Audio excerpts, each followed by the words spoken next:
Okay.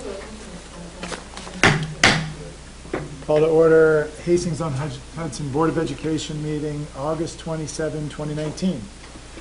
Welcome back from summer, almost, everyone. Still have another week, don't want to rush it. And thank you for joining us late in the summer here. So we've got a full meeting today, so we're going to jump right into things. I will pass it over to Dr. Henning Piedmont to kick us off with some announcements. Absolutely. These are part of our agenda, our board agenda, so if you want to go back and take a look at those, you can find those in board docs. First and foremost, on September 3rd, all of our children return to the schools, so we welcome them back, and I know they have probably missed their friends, not so much the adults, but they certainly have missed their friends, so we are really looking forward to their return. The buildings are nice and shiny and clean. We just completed a walkthrough, so we know they're in good shape to welcome our students back. On tomorrow, there's a facilities meeting, an architect presentation that will be here from 5 to 6:30 p.m. We're very excited about that. We'll see a rendering of the hillside construction. On the 28th and 29th, these are the two superintendent's conference days. Tomorrow is the opening. All the staff comes together in the auditorium. We have some guests who are going to welcome everyone back. We'll have a little opportunity to kind of do some meeting and greeting beforehand during breakfast, which is served in the outer area of the auditorium. So we're looking forward to that being kind of the launch of our 2019-2020 school year. The second day, our educators will be involved in some training. That's very, very important. There's some safety training that takes place. As a consultant that Maureen has been working with for a while, is going to be meeting in each building. District office staff obviously are involved in that. And there's very important cybersecurity training. Our first training in cybersecurity will take place. As you know, school districts, medical and financial organizations are primary targets of hackers, some school districts have unfortunately become victims of those kinds of situations, and we certainly want to make sure that our staff is aware, because 95% of the ways in which we can prevent it, or I should say 95% of the ways in which it occurs is through clicking, is through, through any person who happens to be either on a website or gets an email perhaps that they should delete or not open. That part is all about adult behavior, so that training is really important to make sure that we can mitigate that to the extent possible. The PTSA will have a meet and greet on September 3rd. We're very excited about that in the Hillside All-Purpose Room at 8:30 a.m. In addition, the Farragut Middle School football meeting will be at 3 p.m. On September 4th, the middle school will have a sports assembly. Again on the 4th, the middle school sports and intramural meeting will take place in the lecture room right here at 6 p.m. On the 5th, there'll be a Hillside back-to-school night for grades K to 4, and that's at 6 p.m. We hope that you're able to come out for that. And on September 9th, we have another board meeting right here in this room. So thank you all for coming, and as I said earlier, we really look forward to starting a new school year, and it's going to be wonderful. Thank you. And Great. Thank you. Yeah. Mm-hmm. We are going to pass the meeting over now to Melissa Szymanski, our new Assistant Superintendent of Curriculum Instruction, for a report on some of the stuff you've been up to over the summer and some of the other teachers here, and then we'll move into public comment from there. Thank you. Please. So we've had many busy faculty members this summer doing lots of summer curriculum work. And since our last board meeting together, that work's continued across the district in all 3 buildings. So I just wanted to point out some highlights that have happened, and I'll just list them for you just so you can get a taste. So in Hillside, social emotional learning, K through 4, writing curriculum, part 2 of writing curriculum work, K through 4, speech language, created a photo library. At Farragut Middle School, 5th grade was working on Wellness Day. There was 6th grade work around identifying skills for students with special needs. 8th grade ELA curriculum revision and development, science alignment 5-8, integrated co-taught transition sheets, student-led conferences, enhancing middle school mathematics, 4th to 5th grade transition planning, differentiation in 6th grade social studies, next-gen science standards work at the middle school, and revamping and improving the 7th and 8th grade health education drug units. At Hastings High School, mathematics focused on Algebra 2. Robotics curriculum development is in the making. Pre-algebra course revision and AP environmental science. And then district-wide, there was work done around assistive technology. So the work was done over the course of the summer. Faculty members had put in for that actually prior to my beginning, so things were in motion, and I've been very busy hitting the ground learning on the things that they've been working on and trying to look across the different buildings and looking at the threads there and hearing from faculty members about what they're proud of and what they're continuing to work on. We had a summer curriculum retreat, which was really a wild success. It was really such a joyful learning experience. We hosted that at the end of July, and that was our very first Hastings summer curriculum retreat. There were 41 people who came, which was a great turnout, and there was representation inclusive of administrators and department chairs and team coordinators and team leaders, coaches and teachers. And again, as I spoke to the last time we were together, the focus on that was really around strengthening our professional learning community and coming together as a group and beginning to think about the work in a more systemic way. And so we were telling our Hastings K-12 story around curriculum instruction and assessment. And participants in the work worked as a whole group. They had individual time to work. They had breakout sessions in vertical content areas. And they were really focused on looking at content, concepts, and skills that they teach. What are their goals for their learners? And talking about the assessments they use. So it was a very vibrant day. We had a lot of fun. The feedback was very positive. Really tremendous faculty here in the district. And I was really proud to be a part of the leadership of that group that day, and really taking folks through some cross-grade level, cross-content area work. So that was our summer curriculum retreat. New professional orientation happened. We have some participants in our audience with us today. We had a really wonderful day at New Professionals as well. The new faculty members from across the district were invited. They came and participated in a number of different induction activities, including some overviews in informational and instructional technologies, a business office overview, special education overviews, and of course adventures in curriculum instruction and assessment. And we talked a lot about the induction process, what mentoring would look like, and began thinking about new teacher meetings. We, for the first time, had done our mentor pairings early. That hadn't happened before. I felt very strongly that it was important that we got mentors in place earlier so that folks would have a lifeline as they transitioned into the district. So the feedback there was that was very helpful to have someone to connect with as they were transitioning in. I do want to thank some people who participated in facilitation that day, including Valerie. Adriana Boudreau, my secretary, actually she's a Google certified educator, and she took the lead on some frontline technology, so that was great to see her in that role, and she was very proud to be a part of that process. Chris Keogh, Maureen, Laura, Tespa, and many of the building administrators also stopped by. And so thank you to the building administrators again for assigning the mentors early rather than in the fall so that we've got a more supportive transition process. And school leaders retreat. I'll kick that off to you. Could you Oh, talk about okay. that? Okay, so during the leadership meeting that Valerie had actually set up for everyone in the district in terms of the school leaders, that took place yesterday and today, I had the opportunity to introduce some breakout group QR quests with our administrative colleagues, and it was really designed to push thinking in the areas of professional learning and coaching and the observation process.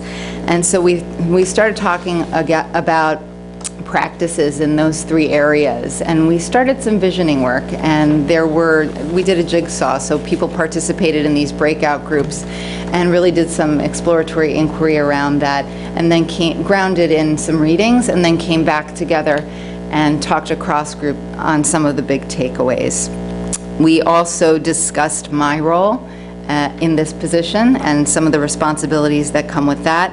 We talked about DASA reporting procedures, and I've been working with the assistant principals to refine the DASA reporting procedures and the forms and streamline, so you can find all of that under the quick links of every single website that we have from district to building. We talked about religious exemptions, which are no longer in terms of immunizations. Homeschooling, some scheduling work with Michael Rettig was a topic of conversation, and requirements under ESSA, some of the federal requirements. So we touched upon some new protocols for summer curriculum work proposals, and that will be an ongoing conversation, and also establishing a professional learning community. We will be coming back to that. That deserves a fair amount of time, and that's in the making. And we'll share more about this during the second board meeting in September. So great stuff, lots happening all summer long.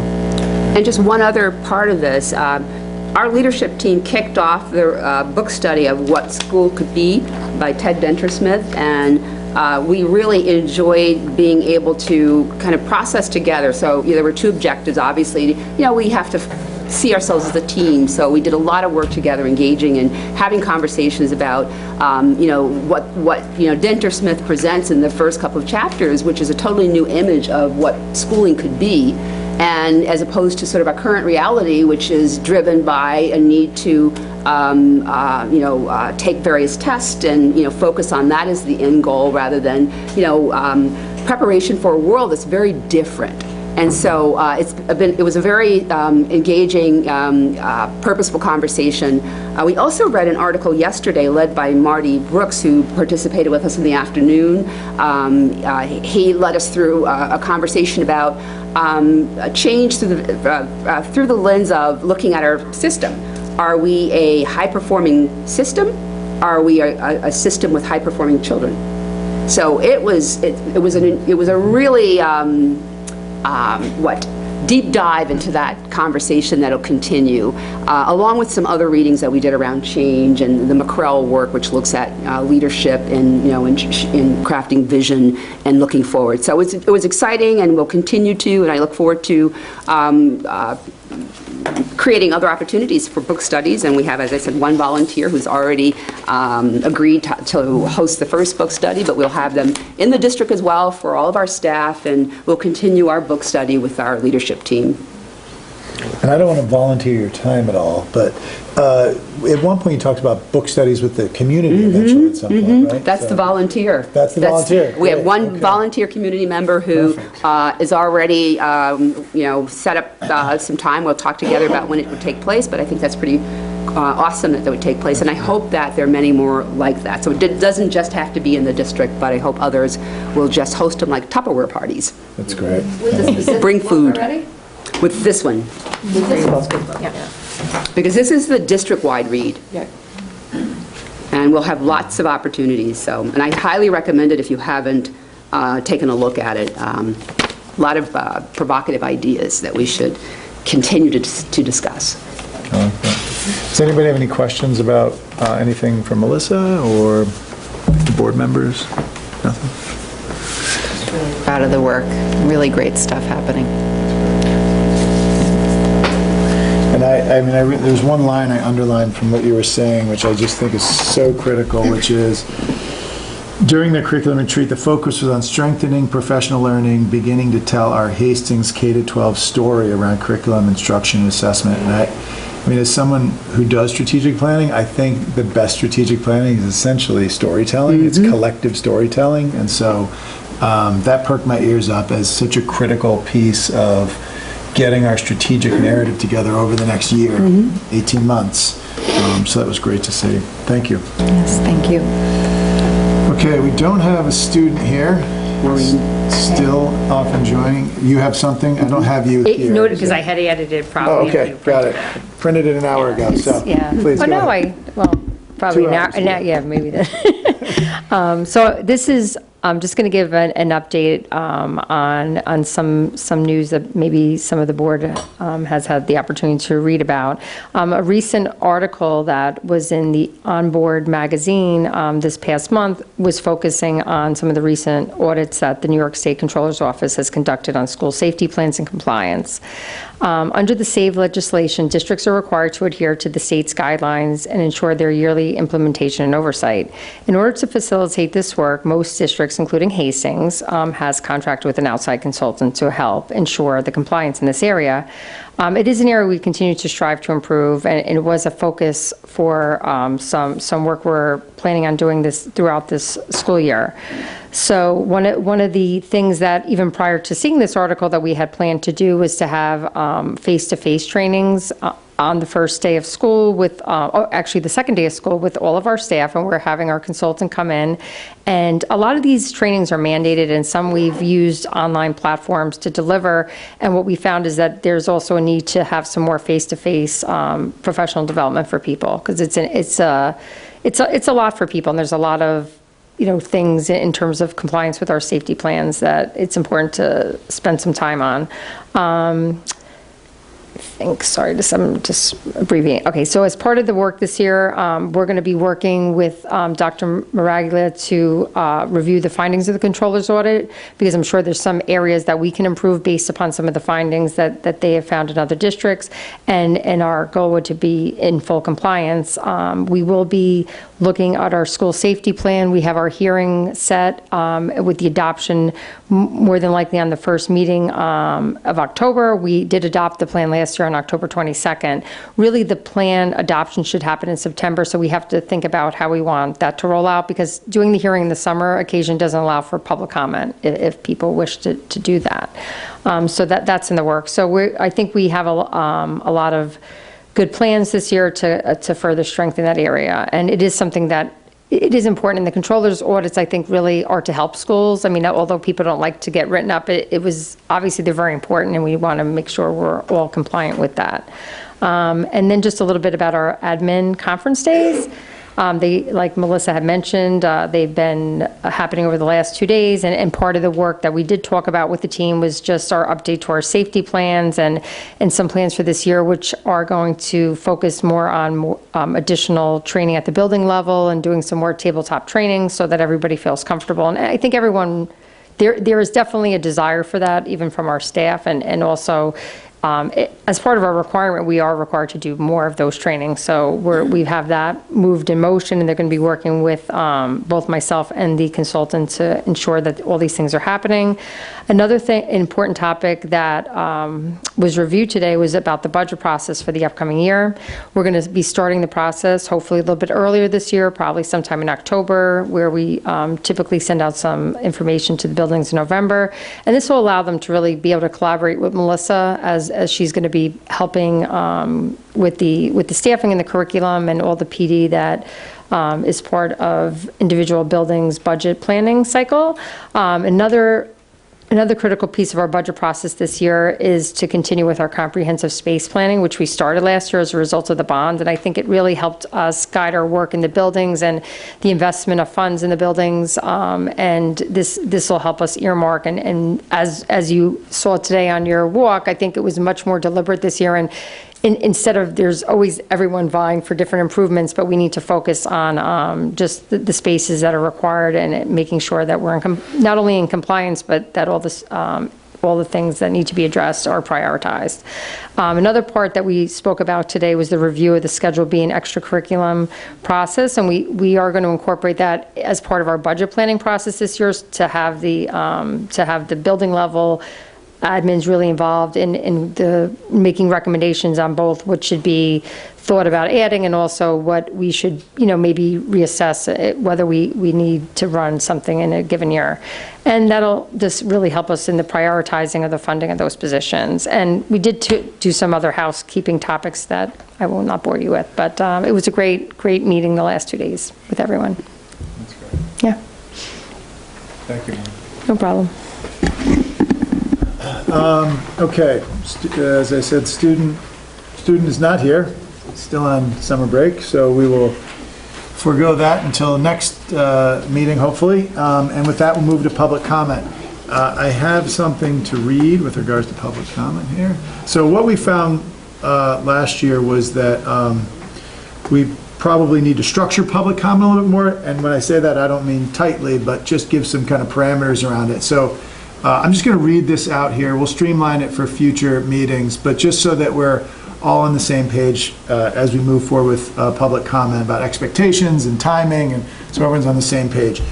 So the Board of Ed welcomes public comment to address pending business that is of public concern. The board has certain guidelines for public comment as set forth in the board policy relating to the manner of how public comments should be made. Specifically, public participation is limited to 3 minutes per person, limited to district business, and there should be no discussions relating to individual district personnel or students. Comments should be directed to the board, not the audience members. Public comment should be done in a civil manner, and the board reserves the right to stop any comments that are obscene, slanderous, threaten violence, or statements that advocate discrimination or prejudice. The board may ask an administrator to follow up with a commenting member of the public to provide information after the meeting. The board may not engage in a response to particular comments. This lack of response is not intended to be dismissive or indicative of disinterest, but rather the board will take the time to determine whether any particular comment requires follow-up or response, and will do so in a timely fashion if appropriate. Okay, so with that, does anyone have any public comment?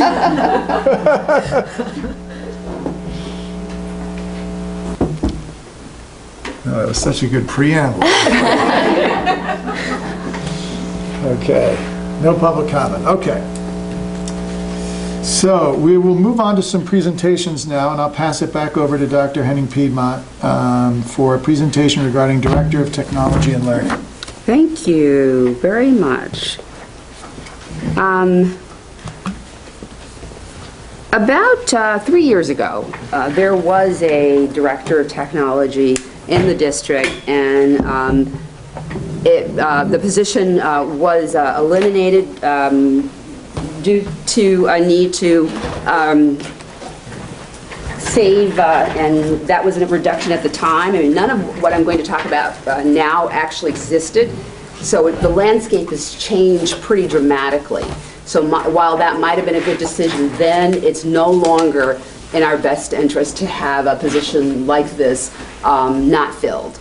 Currently, we we're currently using the Lower Hudson Regional Information System, which is one of the regional information systems in one of, I don't know how many, 6 or 7 in the state, that have a specific purpose with regards to data warehousing, as well as reporting to New York State around any number of reports that have grown exponentially over the course of years, like 9 pages worth of reports that have to be completed.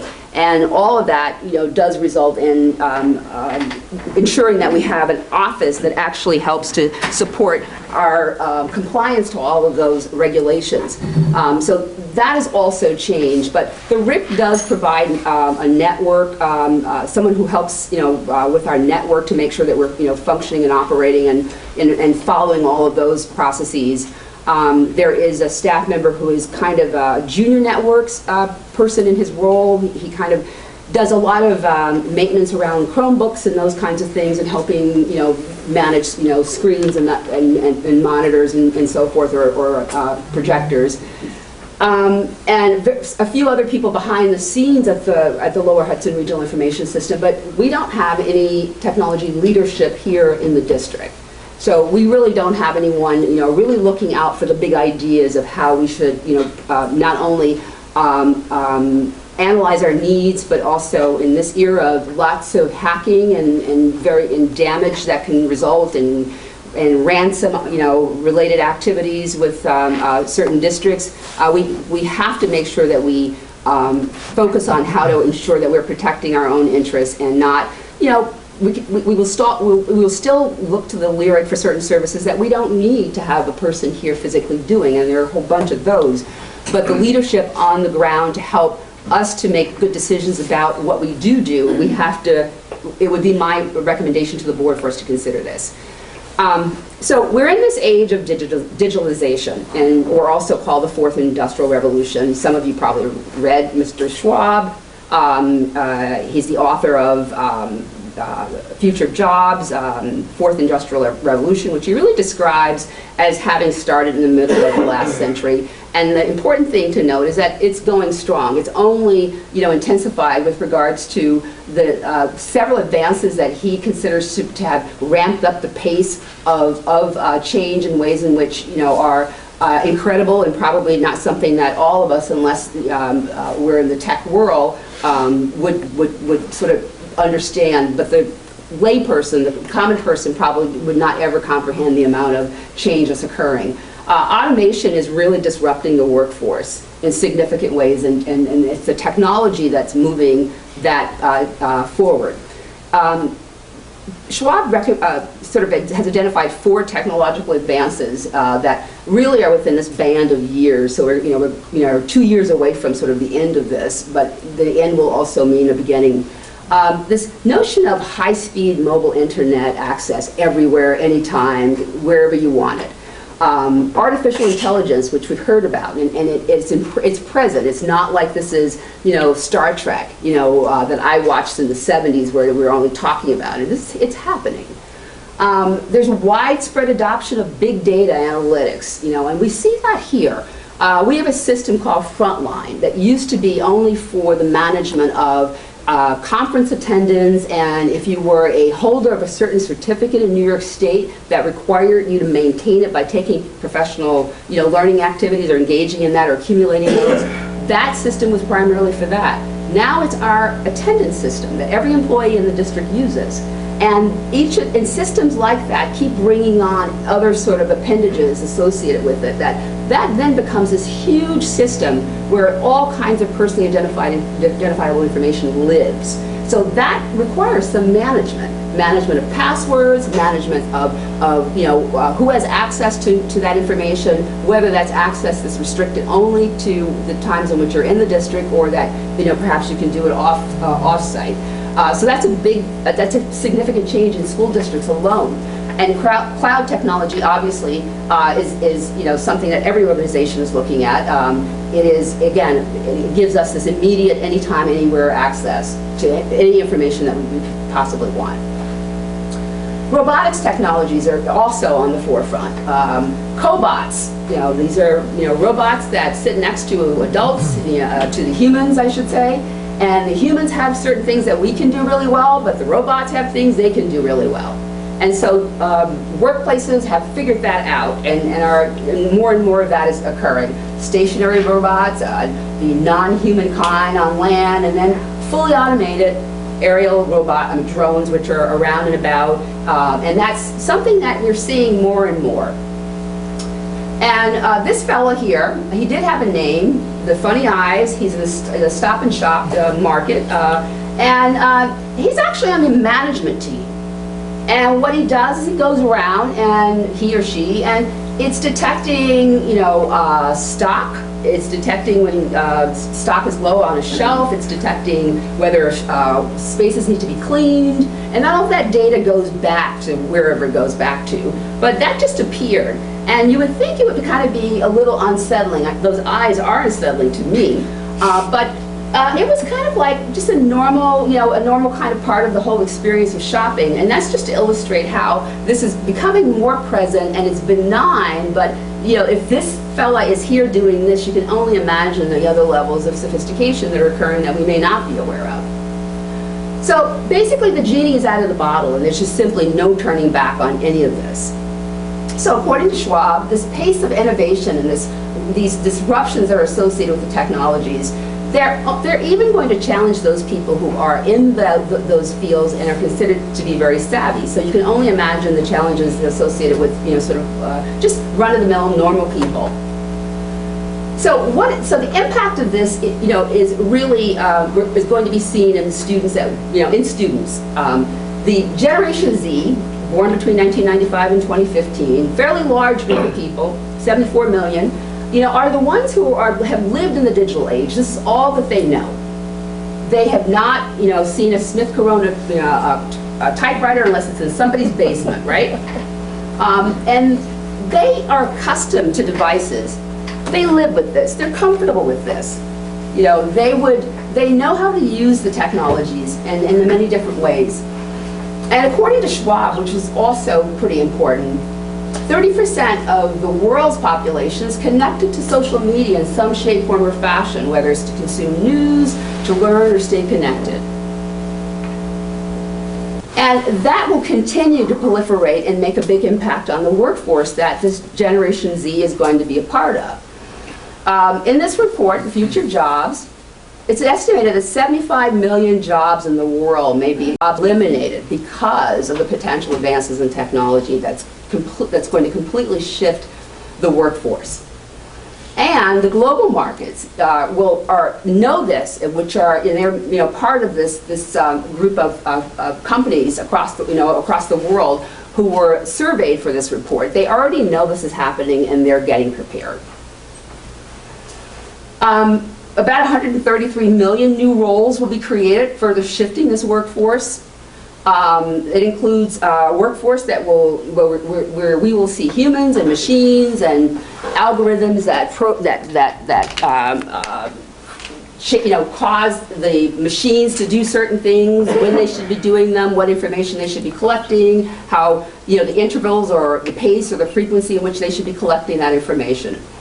Employers, this is the first time I've seen these two words, upskill and reskill, upskill and reskill. So there's some employees who have certain skills that are going to make it very easy for them to make the transition. And employers are going to spend time making sure that they do. And they're going to easily transition into the workforce that where there's going to be this significant disruption. In terms of the skills that are identified by these employers who were surveyed for this report, a lot of these are pretty familiar. You see a lot of problem solving, a lot of analytical thinking, leadership and social influence, emotional intelligence, systems and designing and programming, all of that a very fundamental part, and no surprises that creativity, originality and initiative are the second item on the list. So, if all that's happening around us, and this is still the age, this is the digital revolution or the digital age, what do school systems need to do, and how do we get there? If the world that our Gen Zs and others who are going to be, are going to enter and need to enter with a sense of confidence and a sense that they have the tools to be able to operate and to adapt fairly quickly and to learn continuously, we really need to figure out how to make sure that we have that leadership, in the district committed to being able to manage and learn and be involved in all the networks that are associated with how, to make sure that we're at the front of the line and that we are always thinking about how to do all of this well. First and foremost, leadership is really critical around compliance to the New York State law, Ed Law 2D.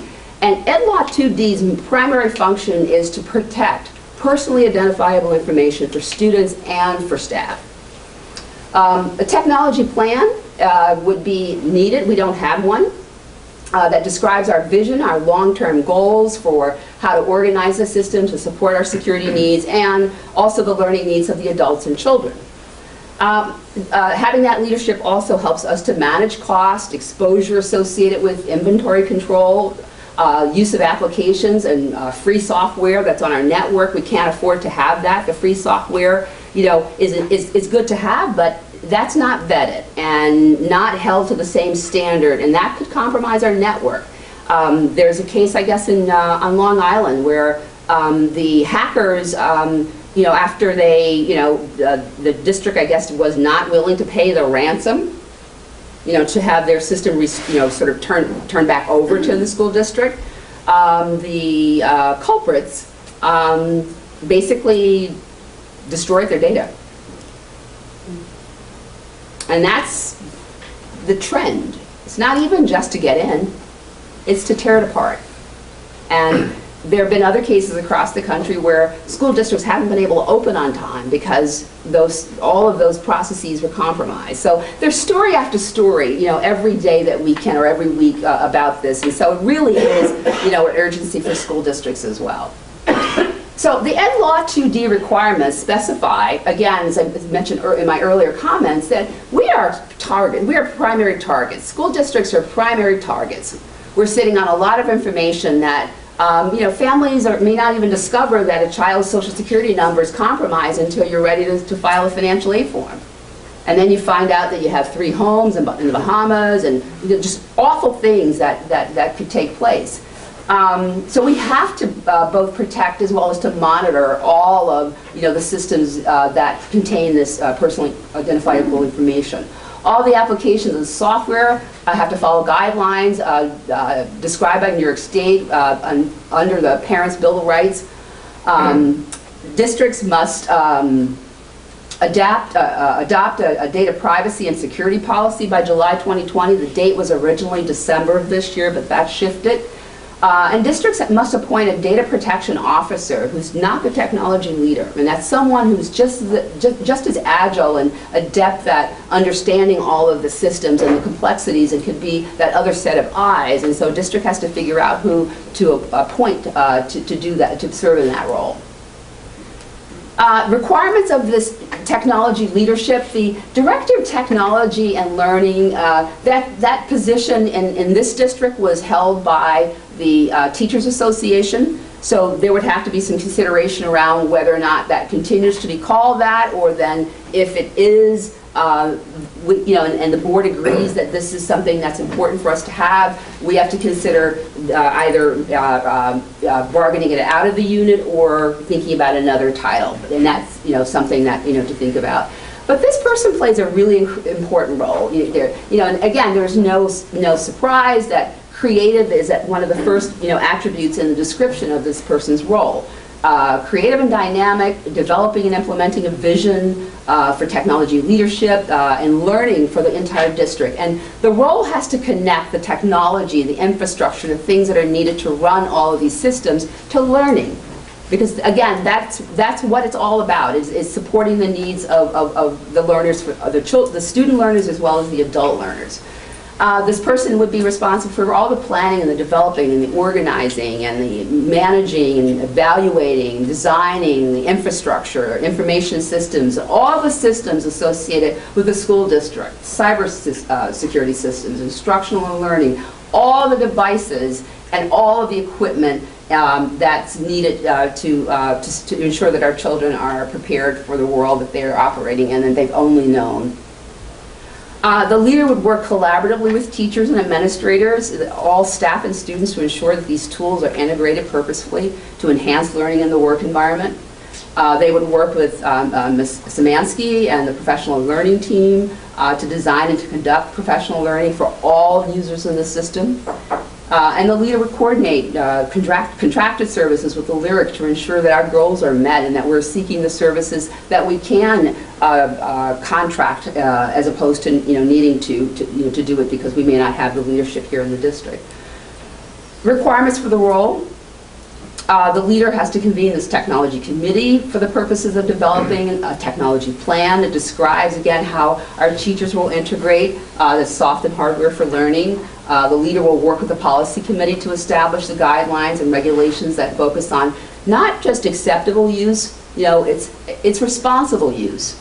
It's technology ethics and digital citizenship and social networking. Because again, it isn't a matter of being able to restrict and say that there are certain things that students won't be using. That's just unrealistic. They will, and our job is to teach them how to do it responsibly. The person has to manage assets and inventory, fill the role of, and have the credential to serve as an administrator. The cost of the position and funding, we have some federal funds set aside that we can use to supplement the position. Since it's not realistic to have someone in place immediately, we're looking at a half a year. By the time actually we initiate our recruitment activities and interviews and so forth, and for someone to potentially, if they are available, to give their employer notice and then to actually be able to start. So that could be December or it could be January. But at least we would get started, and we would be able to do this around the time that we actually are planning our budget for the 2021 school year, so which would be the right time to do this. So that's something that I think that, I hope that the board views to be important, not simply from the cybersecurity perspective, but also from the perspective of being able to prepare the 74 million young people who are digital natives, and they're going to be exposed to lots of different usages of technology and lots of different tools, and this is the place for them to learn, how to use those things responsibly through leadership of that is going to be working with with everyone, with our administrators, our teachers, our children, our community. Thank you. Where in the process are we right now? Is it something where you think we're going to need to start immediately, the kind of looking and interviewing and recruitment process? If you agree that this is something that you would like to pursue, then at the next board meeting, that would be a place to approve. And that would give us an opportunity to get some more information so that you can have a job posting available. So that would be those would be the steps that I would see as being the next sequence of things. Thoughts from board members on this role? Who wants to start? Why don't you? Sure. Always the case. I guess number one, I appreciate the presentation. It's certainly very helpful. Number two, I can certainly appreciate. I can certainly appreciate the technological shifts that are occurring. It occurs in my industry. It occurs in everyone's industry. So. It's a helpful frame of reference. There's a bit of an initial gap for me, or space that needs to be connected with how this role is going to close that gap for our students. I see I look at the requirements of the role. So, charged with developing and implementing a vision for technology, leadership, and learning in all areas of the district. Responsible for planning, managing, evaluating all systems. Work collaboratively with teachers, administrators, staff, and students to ensure technology tools are integrated. A technology committee, working with a policy committee to establish guidelines, manage and assess inventory, and hold an admin certificate. I guess what I need to be brought,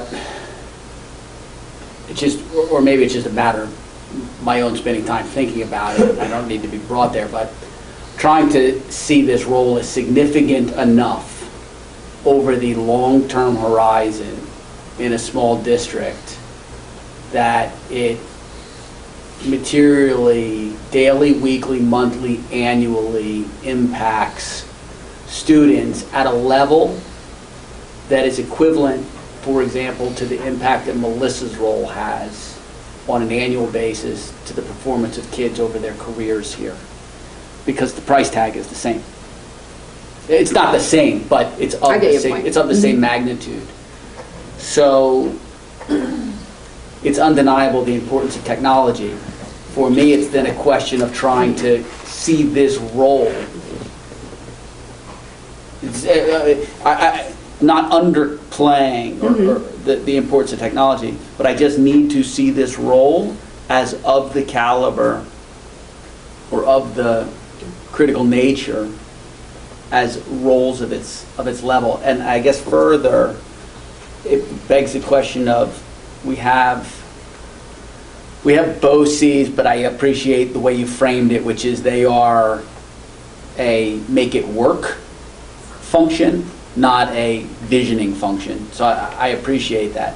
We also have technology teachers in the buildings, and is it a question of having the right technology teachers such that it's a department head that holds this position and that, you know, so if you think about like the English curriculum, because obviously that's kind of where I'm rooted in, but the department head working with Melissa is charged with, and we're starting to make this work, you know, that you started even with some of the summer work, is articulating K through 12, ideally in a way where we haven't done, you know, as effectively in the past. I'm not saying it hasn't happened in the past, but doing it better.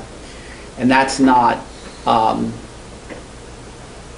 administrative role of, you know, English K through 12, ELA K through 12 articulation. It's a department head role.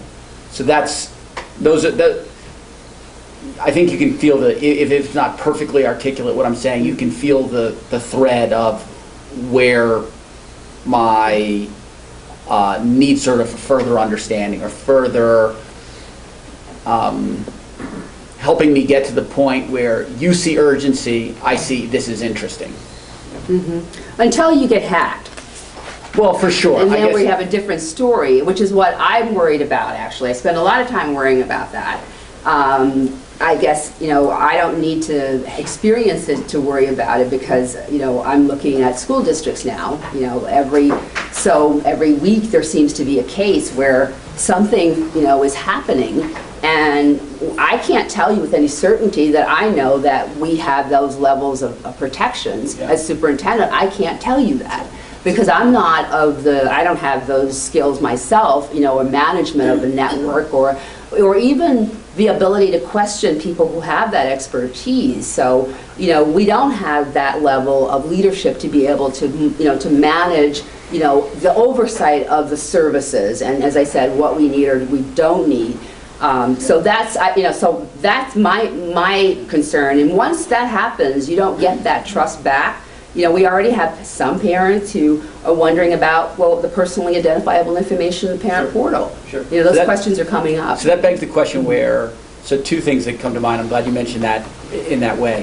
One, the hacking risk is we share that risk. So when we talk about BOCE's shared services, there's no risk that we don't share more across all of our districts of our information being hacked. So what is BOCE's doing about addressing, you know, we're all on relatively similar architecture, if not the same. What are they doing, recognizing that this is a truly shared risk? That's one. And then the corollary to that question is, you know, the schools that are of our similar size in Ardsley and otherwise, they're looking at this risk as well. How are they addressing this? Are we the standout school that doesn't have this position filled? Or is this we're at the front of the curve having this discussion and others aren't there yet? Well, I'll answer the one about the shared risk. Yeah. So, in my previous district, there was a director of technology, and that person's function is really to be out ahead of what's going on, to be a part of the networks of people who do the same job, and to be able to know what kinds of things would that person what would that person need to know about so that he or she could proactively be able to address those things. So when I came to this district, I mentioned to the Lyric people, it was actually our first meeting, do you know about KnowBe4? KnowBe4 is a phishing tool that districts can use or organizations can use to be able to train the staff on how to avoid, you know, clicking onto or answering, whether it's an email or a website or so forth. The Lyric people didn't know about that. Mm-hmm. I mean, that worried me. So, and the only reason I know is because there was an incident that led to us, you know, seeking and finding that out. And then, you know, and again, this is not you know, a bashing of Lyric. They provide absolutely valuable service, but they provide a service, and we're not using them to be our technology director, our leadership. You know, we are contracting with them to provide a service for us, and they've stepped in to do that when we haven't had anyone there. But they're not going to be the ones saying, "Guess what? You should look into this."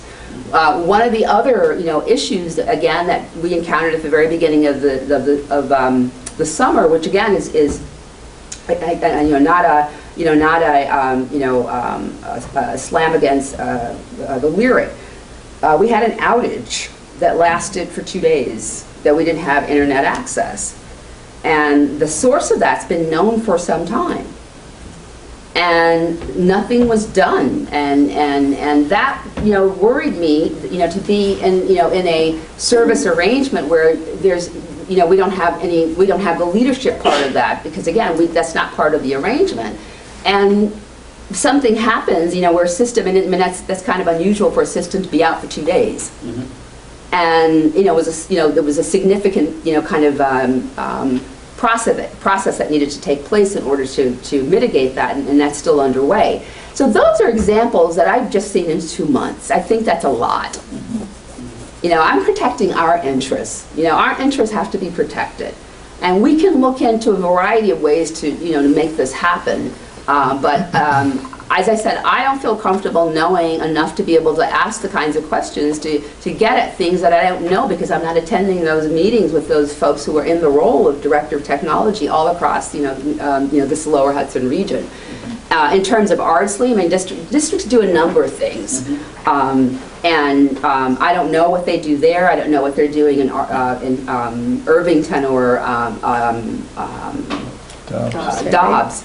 But, and I don't know, Melissa, if you had any insight with regards to Ardsley. Sure. With Ardsley, there's been a director of technology for at least several years who's been in that role and who has been handling oversight for some of that networking piece, so is working very closely with the people who are handling the network, and is also really intimately involved with the faculty. Because often what happens is people with very good intentions thinking about working with students directly and incorporating the use of technology, which can also be sometimes very beneficial, either from an adaptive standpoint or very naturally people will integrate that into lessons. And she really has her finger on the pulse of who is using what was downloaded. There's a streamlined process for lots of different things in the tech realm, and has a very close network of colleagues across the river towns and across the region that she meets with regularly. The other piece that she's been very connected with is actually around the use of space in terms of flexible seating and thinking about the connection between resources and space and actually learning environment and how that all fits together. So that's how that role has been leveraged there. She has also partnered with teachers and pushed into rooms and co-taught and coached and been connected in that way. And also has been a sounding board there when, when providing oversight, thinking about certain things that are not just for technology's sake, but there is a really clear transformational purpose, so that it's not a substitution. It's not that, I'm sorry? Such as what? Such as, coming in, substitution would be coming in and rather than using technology in a way that's more transformative, it might be a substitute for a book, for example. So instead of reading this great book, here, let me hand you the computer and you'll sit on the computer. So she has been the gatekeeper of some of that to push people away from, technology being used as more of a passive endeavor and really being used as something that's more transformational and connective. So for example, when studying cultures in another place, being able to make sure that people are actually connected with people that live in that place, so that there could be some joint interviews that are happening, so it actually creates more global citizens. And so that person, so in her role, she's been very strategic in thinking about what the strategic plan is and what the board vision is, making sure that absolutely everything that's being done around the use of technology is aligned with that vision, and that there's appropriate support and oversight that's been given to those areas.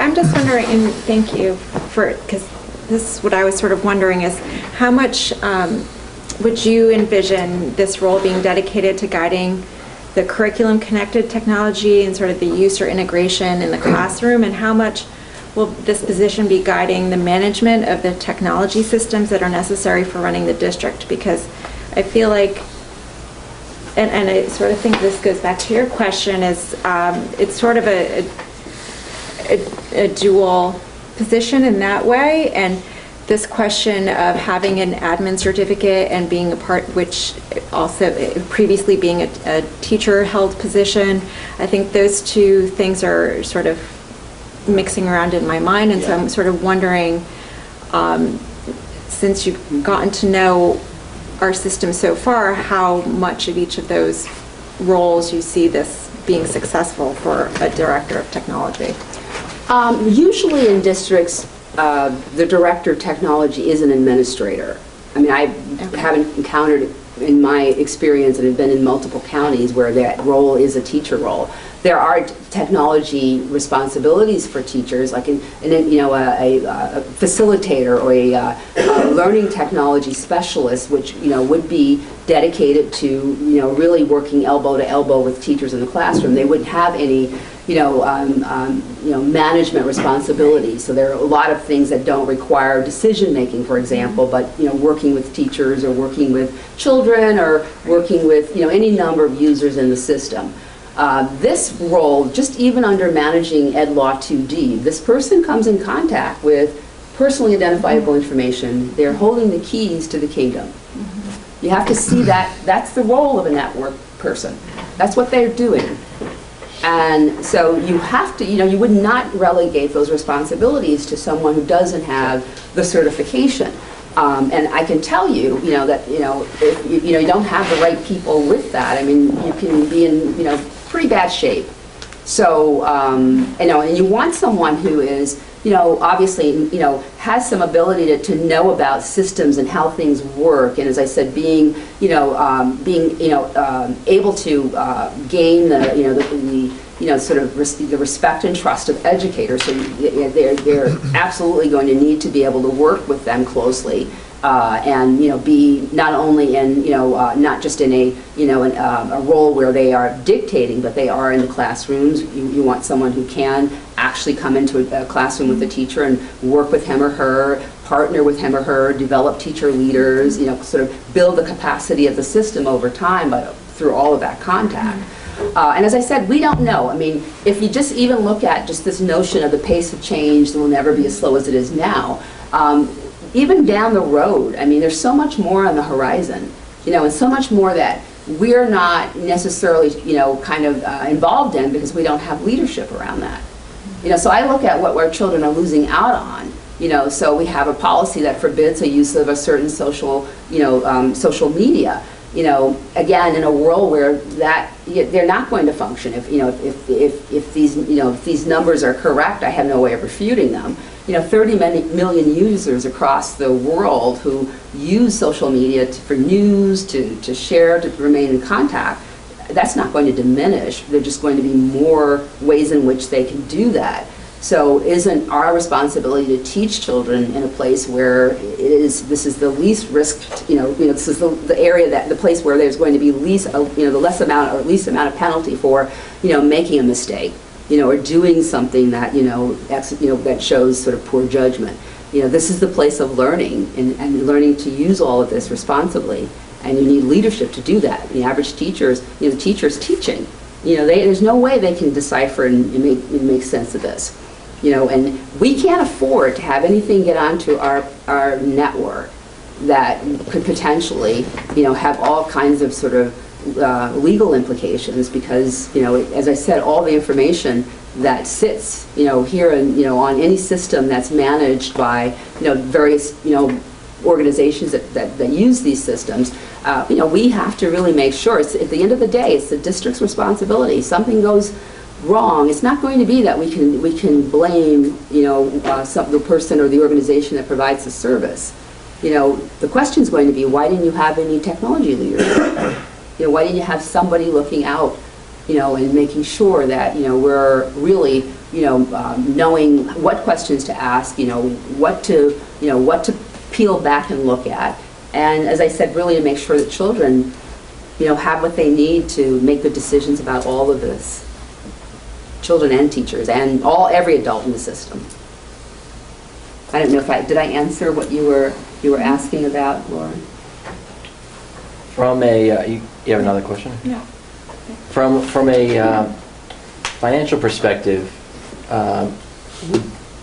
there'd be some savings on using Lyric less, I assume, or is that correct? And that would save some money in using Lyric? On certain services, but, because obviously that person would assume some of those responsibilities depending upon who they are. Whether they're coming in on the more technical side or they're coming in on the, through the instructional side. Some of the increase in their salary is kind of a wash from the savings, and then we get some federal funding. So do you have a sense of what the net additional incremental cost would be? Because it's probably a lot less than what the actual salary. Maureen, we've been talking about. Yeah, so, if you're talking about like an annualized cost versus what we were talking about this first, so I'll just give you an annualized number.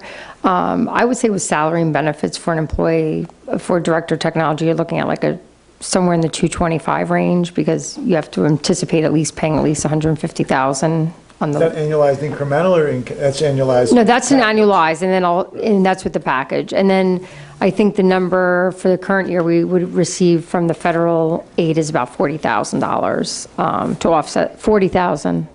What's the underlying driver of this being federally subsidized? No, it's just we built it into a grant. It's not really a subsidized built into a position. We're building a piece of the salary into the grant. Okay, all right. Savings on That's Lyric? one. I think for the current year, we have a current contract with Lyric, so we're going to have to honor that for this year, so there would not be any savings. And I think to Valerie's point, I think most of what we pay the Lyric for is just really technical assistance on the network side, so if a person was able to assume some of those responsibilities. So I think, Do you have a sense, they'd only be here half the year, this year potentially. I would say, Next year would. I'm using next year would be 250 this year if you started them in December with the, No, the Lyric cost. oh, the Lyric cost? I think it's really going to require looking at it. I don't want to speak to it without really being able to, because I think it really depends upon the skill set of the individual taking the position, because what we pay Lyric is for the maintenance of our like people who have actually network administrative backgrounds, right, who are managing networks. They're not really providing technology leadership. They're here to maintain and make sure that the systems are functioning. On like a network end, not anything, that's what we receive from them. The only one piece that we are not currently using that we had put some money aside for was for some, we had this, it was a person, it was Amber, who was providing technology training for our staff, and she no longer, they've dissolved that in the Lyric. So we did have $40,000 that we had set aside for that, like PD, with PD for that, if that person would assume that responsibility, that could be an offset. I would say that one is the one I can speak to most directly, and then anything else, you would really have to know who the candidate is to understand that. So there's a little that would be offset. And then I know you mentioned in your last district that you didn't have a technology person when you started. We've always had one. It's a pretty common position. I mean, It is. honestly, I was going to say, I know that all the river towns have one. I mean, I do know that. Each one, I think everyone knows Irvington has one because it was in the news. But other than that, Dobbs Ferry also has a department and always has. I mean, I don't know exactly what that person's job responsibilities are, but they absolutely have a director of technology. They hired the person that, Well, that's an addition, Valerie. No, that's an addition. So currently, the Dobbs Ferry, I know that in their technology department, in addition, they use Lyric in the same capacity, more or less, that we do, because the person who oversees our network also oversees the network, meaning the managed IT service we subscribe to. But they do have a director of technology. They have a full-time data manager. And now, in addition, like Valerie had mentioned, the person that we were sharing with them to provide professional development, when the Lyric got rid of that department, they ended up hiring that person full-time as just a PD developer for their staff. And I would say that, I'm going to guess that additional cost was about $225 for them, just for that PD in addition to the other staff member. They have three. Yes. Yeah, I do know that. And the PD developer additional cost was $225. It was I'm assuming, because I know more or less what we were paying a fraction of her salary, and we were splitting her services between 3 districts. And we were actually going to reduce our use of Amber this year because as we've for financial reasons, but I think we were paying $60,000 or $70,000 last year or something in that neighborhood, and we were sharing her with 3 other districts. So I know that she would not have gone to Dobbs Ferry for less than she was making with Lyric. And she's actually certified. So I think they may have restructured that department a bit in order for her to provide that leadership as well. So I have a few thoughts I want to share, and I want to separate the financial conversation from the value conversation, because I think there's a world in which we could say it's really valuable, but we don't have the resources to do it. And I think there's a world in which we say it's really valuable, we've got to find the resources to do it, and we've got to reprioritize things and things of that nature. So I don't know that we're at that point of the conversation yet, because I don't think the board has aligned on how high of a priority is this in order to have the conversation about should we necessarily resource it. So I think we should maybe just focus on how high of a priority is this, and if we agree it's a high priority, we'll figure out how to resource it. It may entail cutting somewhere, but if we're not in alignment that it's a high priority, I think Valerie's clearly made a case. She feels it's a very high priority, and I think it's incumbent upon us as a board to come to our own point of view and perspective individually and then collectively of, do we think it's a high priority? And just listening to the conversation, there's a few things that I want to share about how the priority that I see it as. I think you just open up any major publication over the last, whether it's Education, Ed Week, whatnot, whether it's Wall Street Journal, whether it's New York Times, we get these New York School Board Association clips at least 3 times a week. There's a cybersecurity, thing there. And more and more data that gets put online, there's more and more vulnerable. So I think that is a really high priority, and it's just getting, the more interconnected we get, it's just getting a higher and higher priority. So I think that is a really high priority. Now, that's potentially addressable without a director of technology, but let's just put that in my book, that's a really high priority.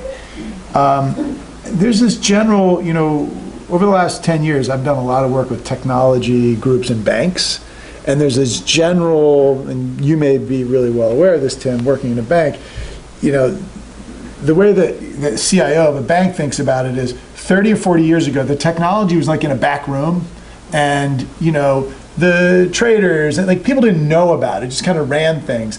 And that as the years went on, the technology got closer and closer to the consumer, to now in the banks, like some of your customers may be able to get directly on your technology to do things, right?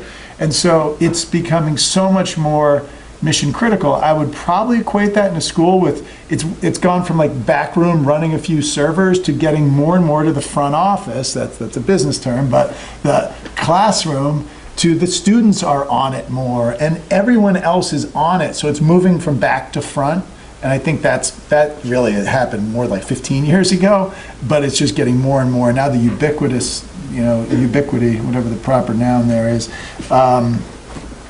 just increased. So I think that, and I think with that comes this risk, as Melissa, you were pointing out, which is, oh great, now that it's moved to the front, moved to the classroom, moved to the teachers, moved into being a fundamental part of learning, there's all sorts of opportunities for misuse and bad use. And I think what I've seen in this district is way too much of that risk. Let's just put a hand up and let's just say stop, because it seems like it's just a disaster waiting to happen. And we saw this come up last year with the let's kill all the smart boards in every kindergarten classroom immediately, as this knee-jerk reaction to some conversation that some people had.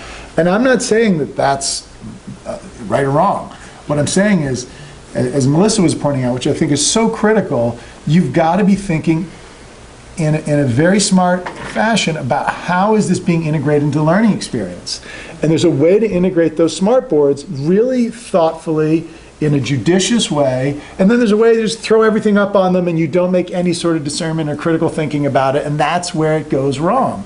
I don't think technology in and of itself is good or bad. I think it's agnostic. I think the way that we choose to use it and put parameters around it is what makes it good or bad. And I think we've not been good at putting some of those guideposts and guide rails around it. And I think that could be a role. Again, as you point out, Valerie, we've got to really think about, I think, who we hire in this position. As Lauren, you were saying, is this a pedagogically focused person who's focusing on learning technology, or is this kind of the guts and the structure and the networking sort of person? And I think, what we should probably have a conversation about is, should we hire someone, if we do go down this path, that's got more of one than the other, realizing that they can backfill the other?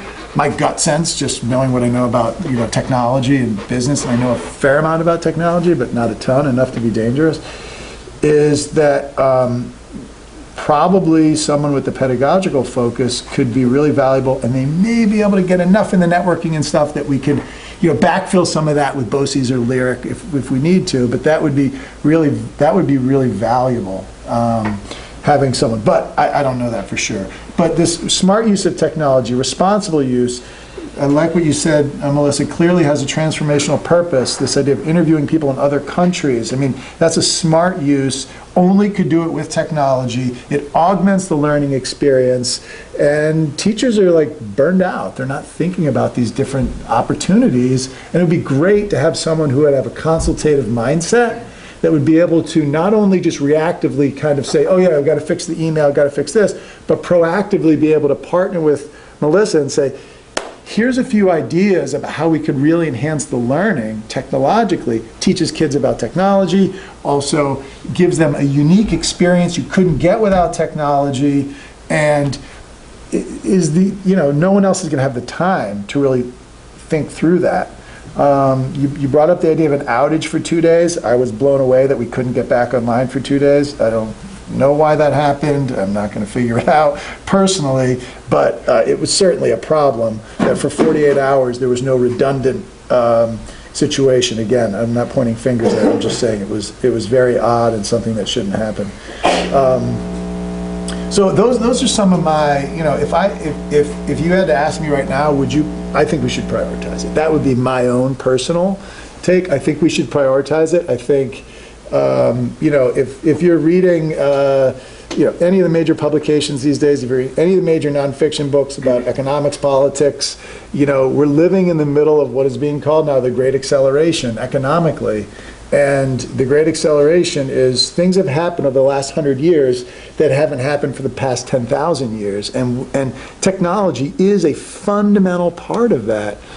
If we're not being thoughtful about how we approach that, I think we're going to be in a lot of trouble. I'm not just saying the school district, I think society in general. So I think it's a high priority. I think we should do it. If we can do it and how we resource it, I think is the big question. Mm-hmm. That's where I stand. Thank you for putting that list together, because it helped bring together everybody's comments. I also feel supportive of the idea for all the reasons you listed. Even looking at the requirements of the role, I can see why other districts have more than one person in that job. This is a huge, huge job. That's why thinking of department chair or something, there's just no way this person could teach a full-time load and address all of these other areas. So the security sounds like it's something that we're behind on and need to be in front of and thinking towards the future. Maybe working collaboratively with the other tech teachers would enable them to roll out some of the new ideas this person knows about. As you mentioned, teachers rarely have the chance to investigate much of what's out there. A lot of these things are free and available, whether it's for research projects or how you Skype in and have pen pals or phone conversations with people abroad, or somebody here, an astronaut, or whatever, how you said. All that is out and available, but you need somebody who really even knows what's possible. And a really good tech person would be immersed in that world. And it's clear we're headed there. It's not, it used to be that the tech person came in and helped with, here's Microsoft Word and here's how you set up the document in the margins. But I think we're way past that. And what's going to be required in the workplace is the creativity that's going to be expected is sort of now inherently linked to what's out there. And so not to be keeping pace, I think, is worrisome. I'm not saying that means more and more hours on the computer. I'm saying very thoughtful use of it, which requires somebody who understands it deeply and then works with other people to understand that. The last thing that stood out to me that you had mentioned was that it's impossible to block all of these bad things that come up that we see as bad and taking our kids' focus in many different directions. And when you talked about sort of creating a culture of responsible use as part of this person's role as well, and how you put that in the curriculum, that is such an important decision-making tool, and again, doesn't require hours and hours on the computer to impart that, but it does say, look, I know you're going to be able to find things. This is the difference between sites that are helpful and sites that aren't. If you really do want to get work done, here's how you do it, and here's how you don't do it. And some of this is on you as a global citizen. Remember, all of this is in the permanent universe of the world. And while teachers venture into that, it's not developed to the same extent that it would, I think, if you had somebody in charge of this and driving that bus.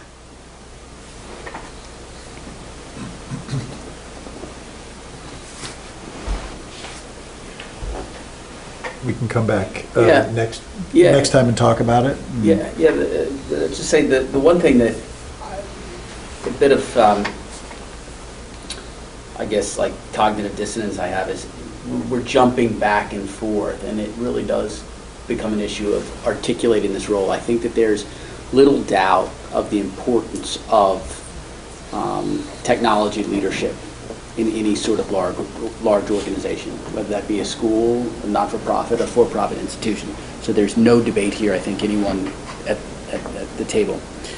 This issue that Lauren raised, that we're bouncing back and forth fairly freely in our comments between pedagogical and technologically savvy, that's a real sort of fundamental question that I have. I think that teachers, in fact, would be absolutely clamoring for, I hate the word clamoring, teachers would be ecstatic about high quality assistance, because we all, anyone of a certain age, feels acutely the speed with which the technology and the associated activities are moving faster than we're able to remotely keep up given the busyness of our lives. And to have that support around them that's accessible, that can understand what they're trying to do in their classroom and say, bam, this is the way to do it, and I can help you do it, and I can help you, teach you how to help yourself to do it. What a powerful thing throughout the district.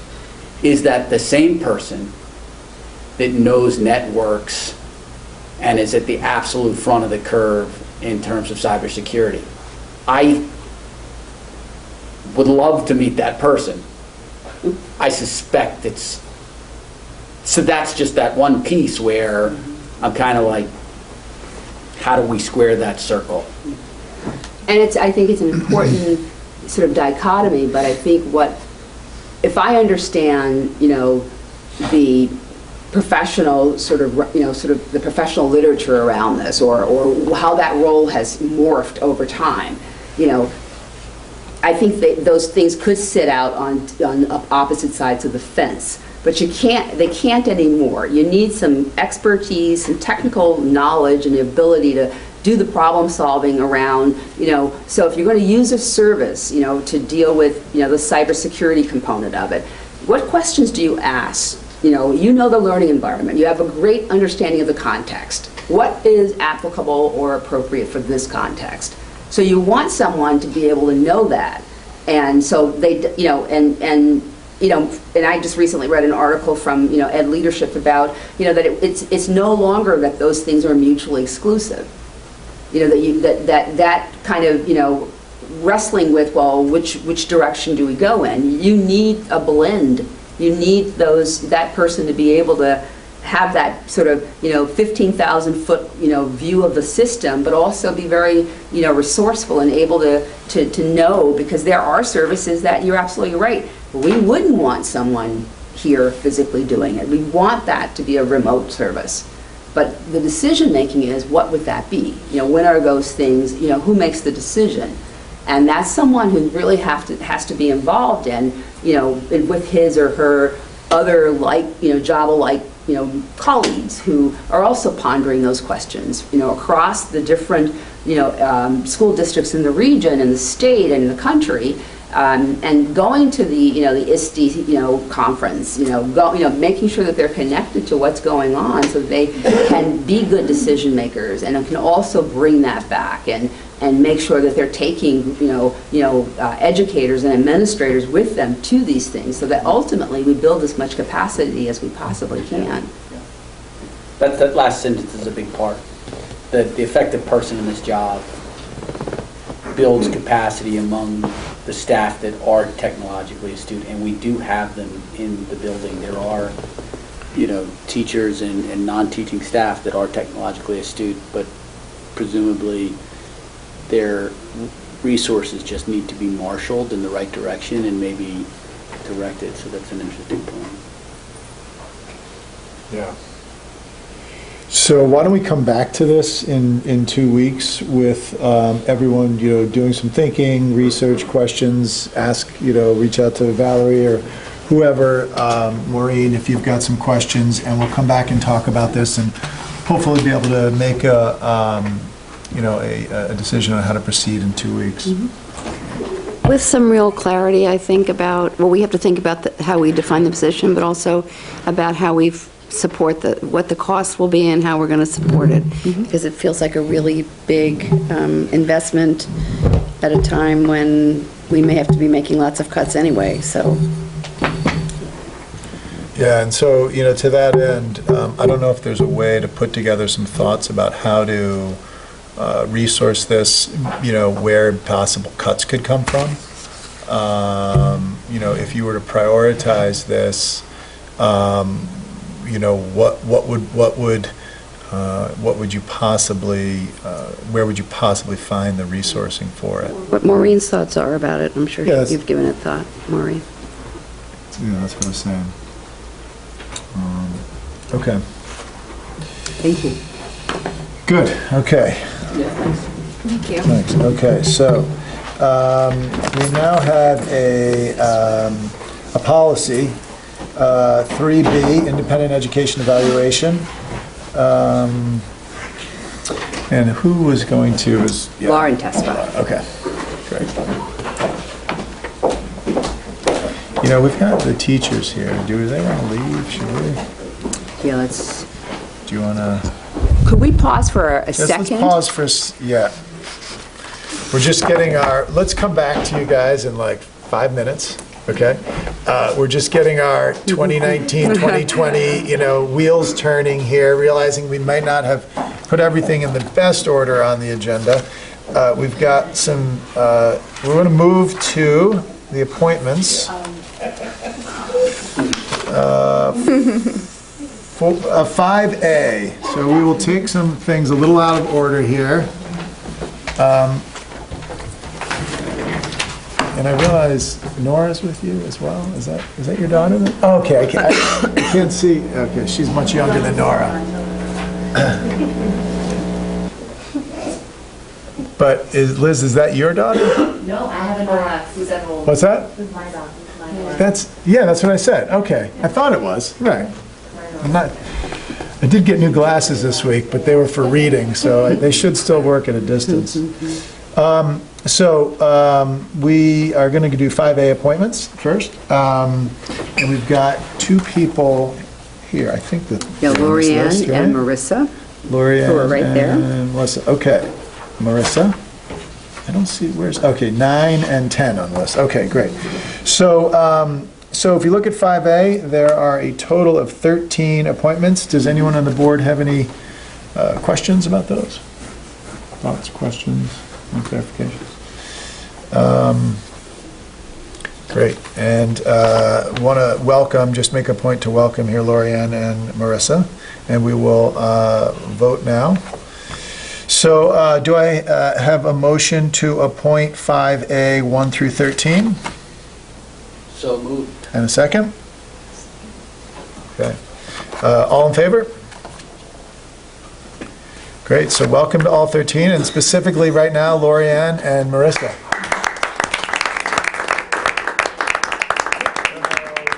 If anyone wants to make any comments. Sure, I think that if you don't mind, if you would come to the podium and just, tell us who you are and maybe a few fun facts about yourself as professionals, and which, obviously Hillside and the high school. So, Lorianne, we'll start with you. Hi everyone. I'm just recently out of grad school up at Rhode Island School of Design. I have a background in ceramics in New York City. I worked as a ceramicist, a fabricator for a few different artists for about 2 years. And then I was in China doing outdoor education for also about 2 years. So I have an outdoor education background, and I also have a ceramics background.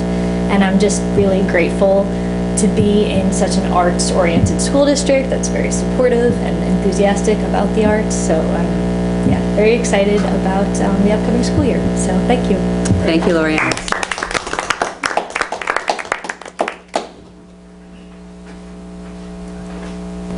Hi. Thank you so much. I'm so honored to be here. I'm from Tarrytown, so I'm a Rivertown alumni, and I've heard wonderful things about Hastings. I just recently graduated from SUNY New Paltz, and I have been living up there, and I was teaching second grade up there, and now I moved home, and here I am, and I'm really excited. I'm really passionate about special education. I'm getting my master's in that. I should be certified upcoming December, and I'm just so excited to see the growth that the teachers experience in this district, and I'm excited to see my own growth in the district. So thank you so much. Thank you.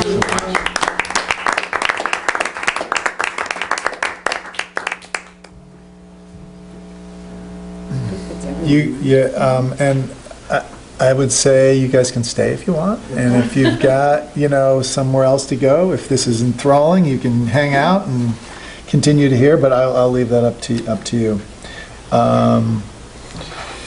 So let's go back then. Yeah, you can leave. Yeah. Thank you. Sure, yeah, please. I didn't want to chase you out in case you were. Have a good night. You too. Thanks. Bye-bye. Okay, we were back on 3B. Okay, with that, we will pass it back over to Laura Sullivan and Tessa Stewart.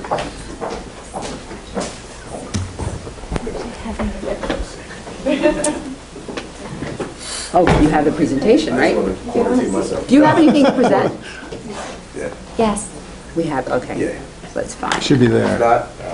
The actual Right. It's policy. not. I mean, it's very. It's like three slides.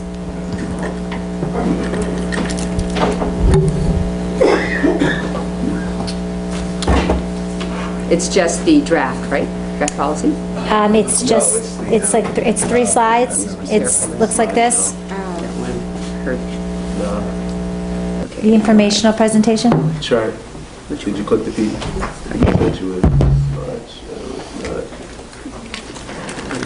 Did we send it to Janine to upload it? I think Laura just sent it to you, but she didn't. Oh, yeah, it should have gone to...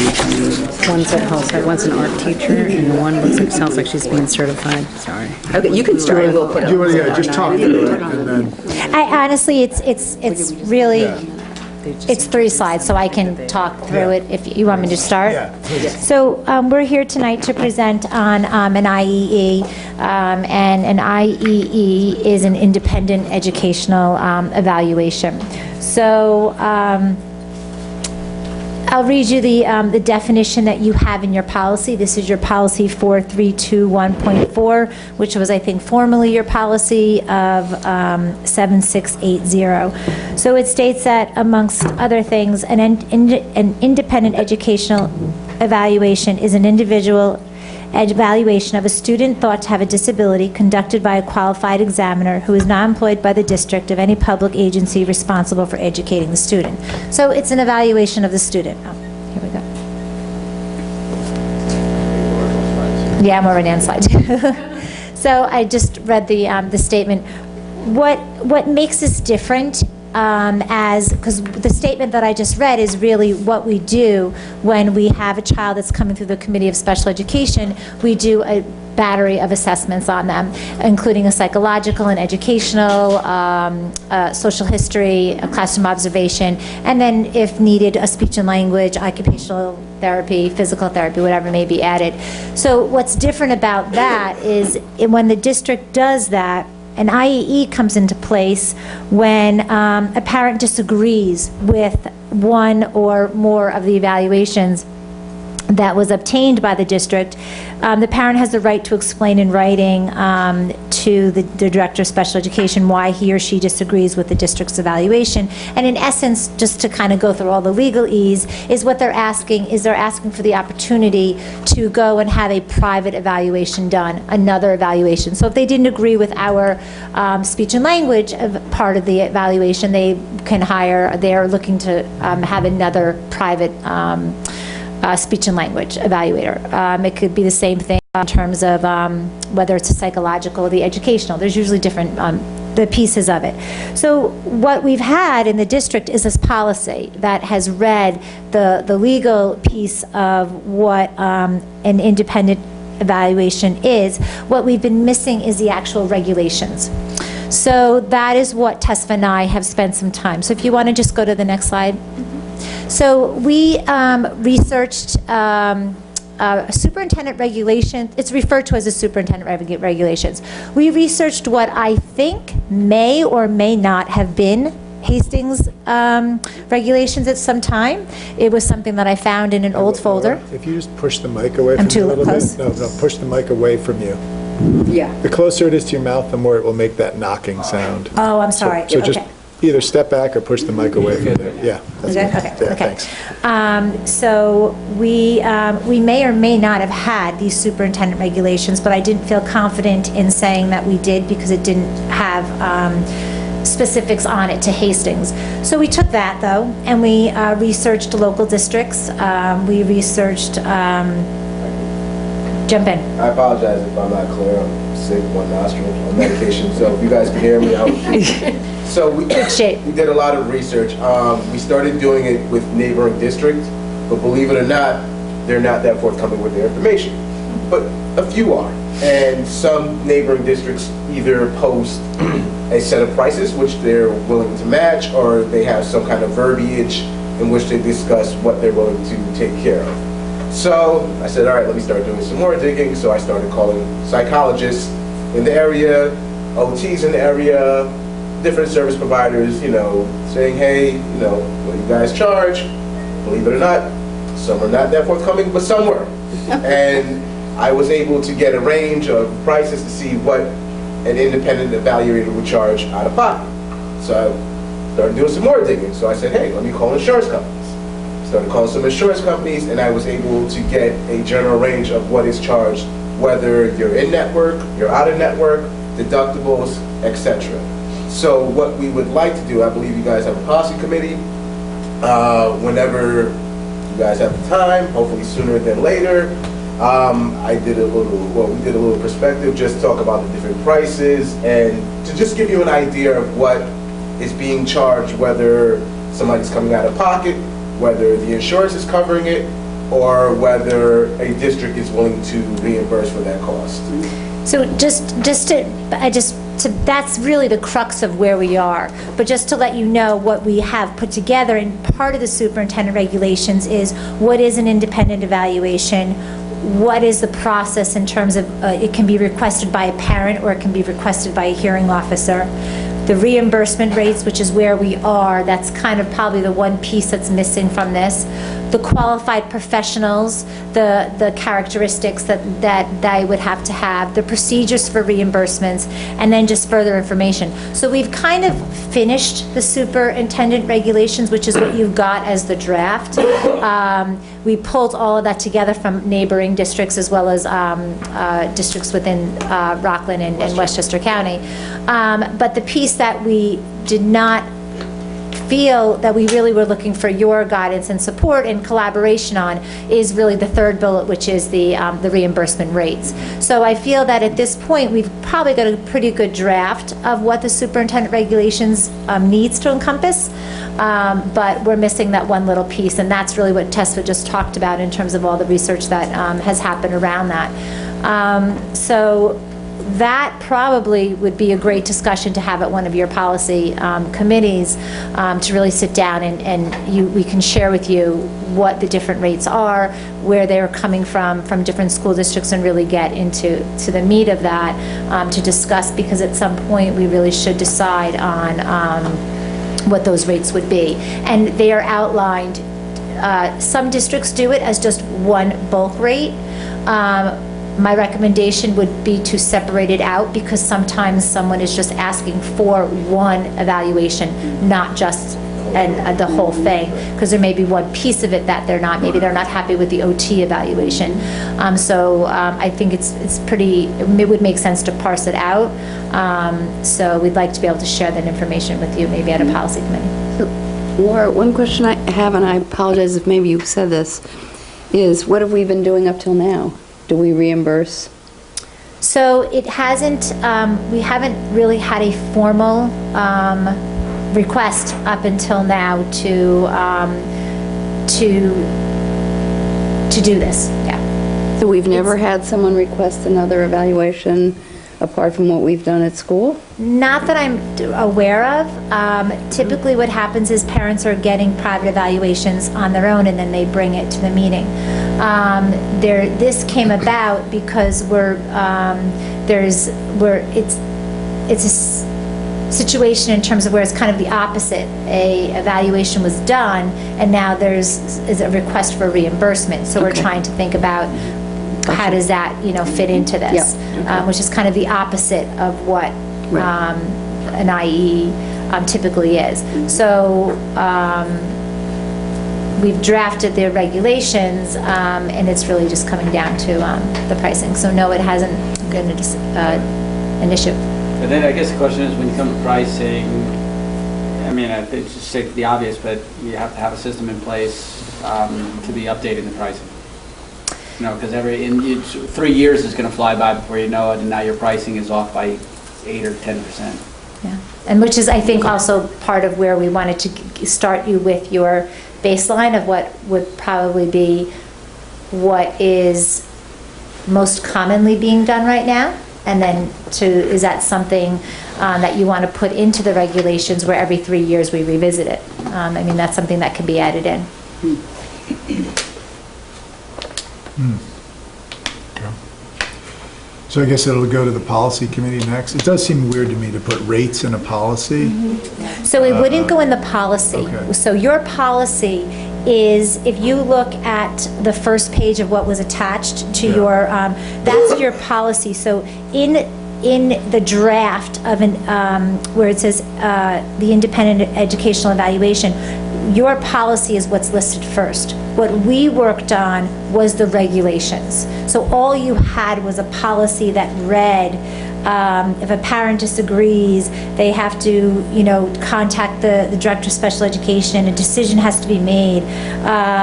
It was just a page of what a policy typically is. It was really missing a lot of the meat in terms of how it related to New York State regulations, what were the steps and the specific steps and processes of it,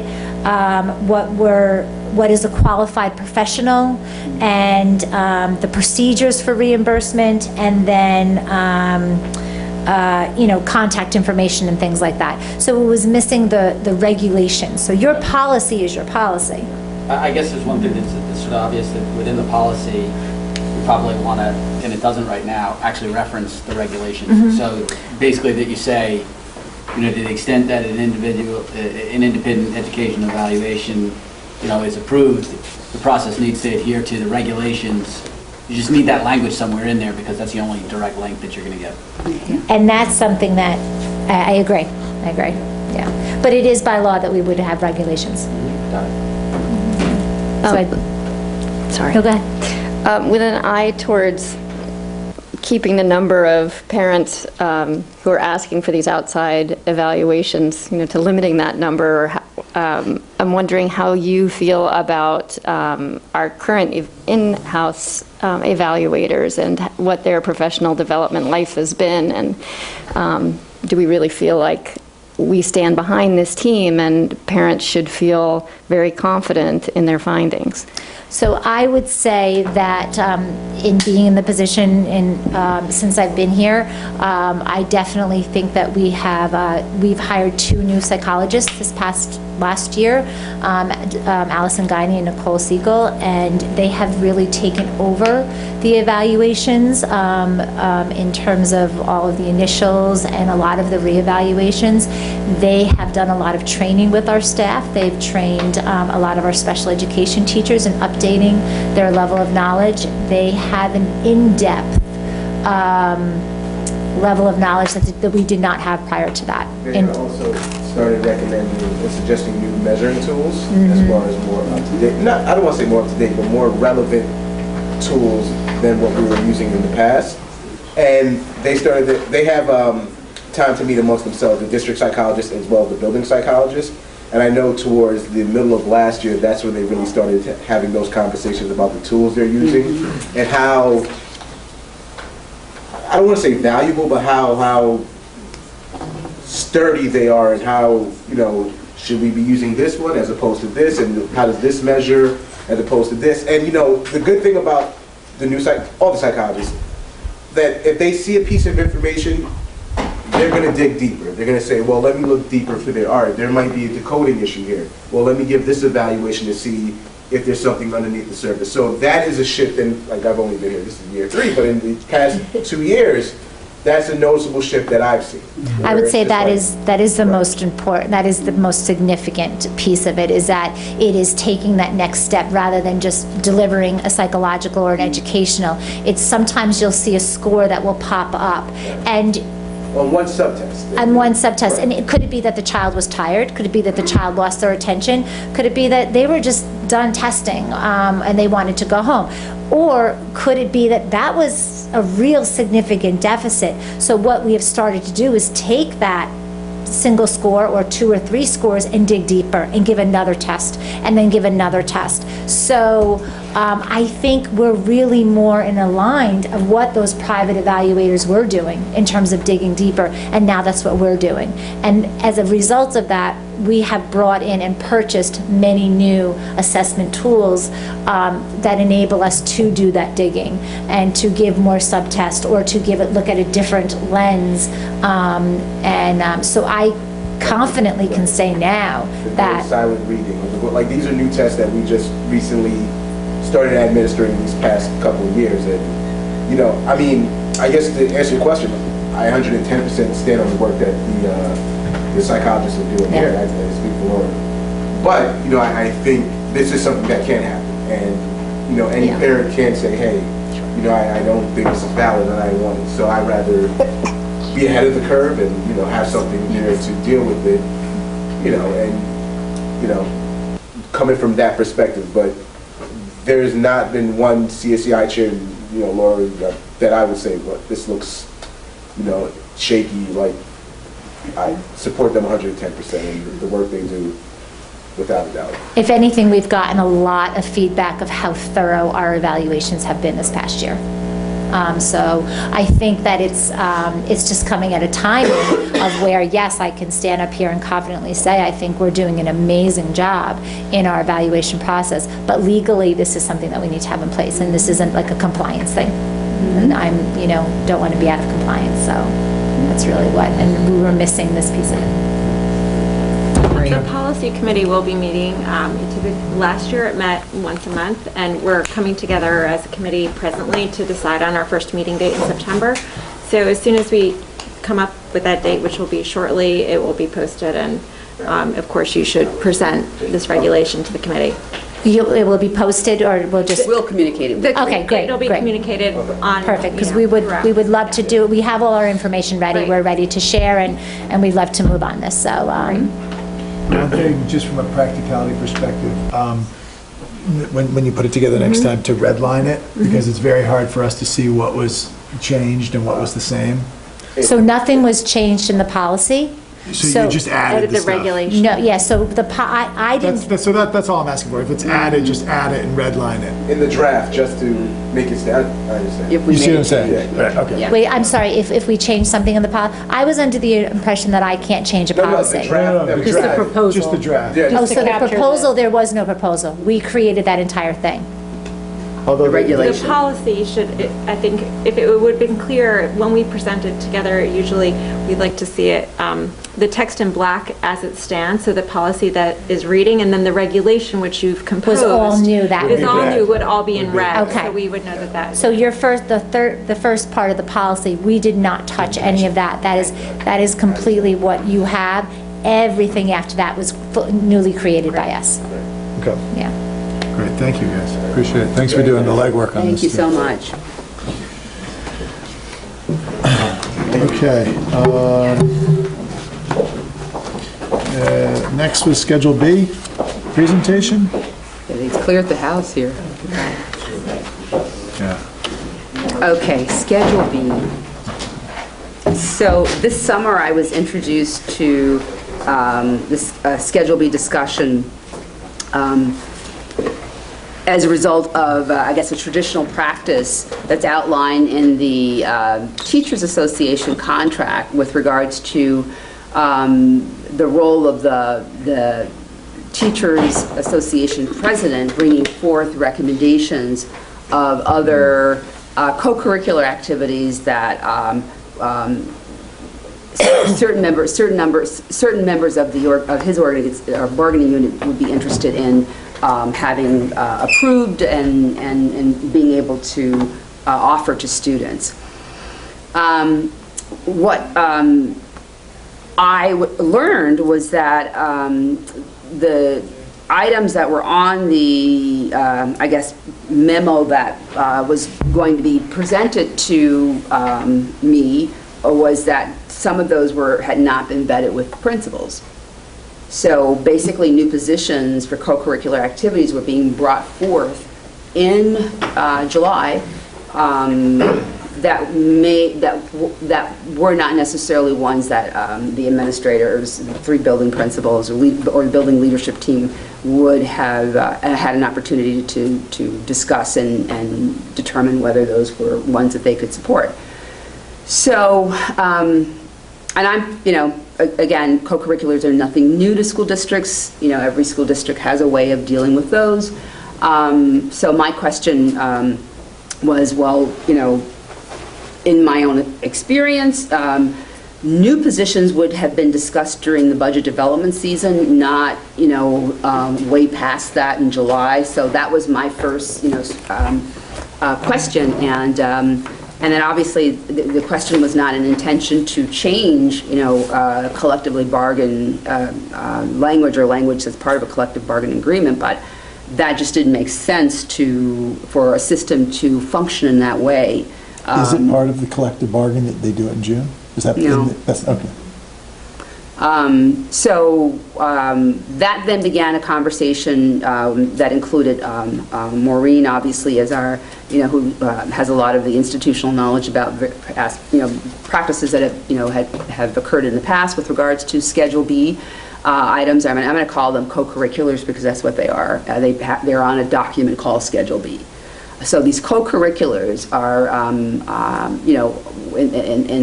the past, I understand, the district entertained that practice of agreeing to fund clubs that were not part of the budgeting process, and as I said, were perhaps not necessarily ones that were agreed to. What we were able to do was it was Maureen who was able to meet with the three building administrators who did have items that some of their teachers had brought to to their attention, and one was the safety person at Hillside, that there was 100% agreement that that person should be there to help manage the flow of traffic at the front of the building. The others were really, it was probably an oversight that reading teachers and not school psychologists, but social workers should be paid the same rate as a psychologist or another specialist who would have been doing some work with children during the summer or after school. So that was very easy. That was an equity issue. It's simply a matter of, they are the same group. They would be providing these services that were agreed upon by the principal. So those three were added to the list of co-curriculars. And so we met with Nate and reviewed that, and so that'll be coming forward and are part of this board approval, an action for this particular meeting.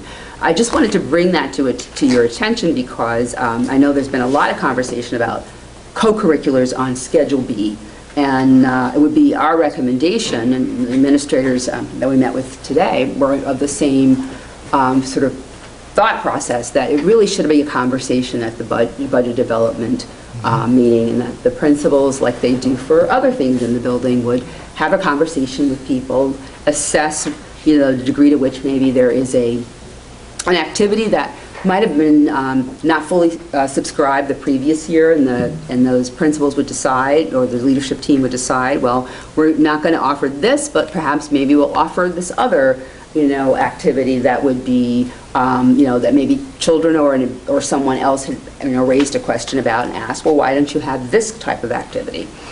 And so that's best settled at the building level and brought forward at the budget, during the budget discussions. And it's not to say, nor does it preclude a president of the unit having conversations with the building, the union representatives to, again, make sure that also they're getting a sense of potential recommendations from other teachers about those activities or other co-curriculars. But it wouldn't be in our best interest to fund, others without maybe others sort of coming out like a trade-off. So if you want this, maybe something else has to be switched out.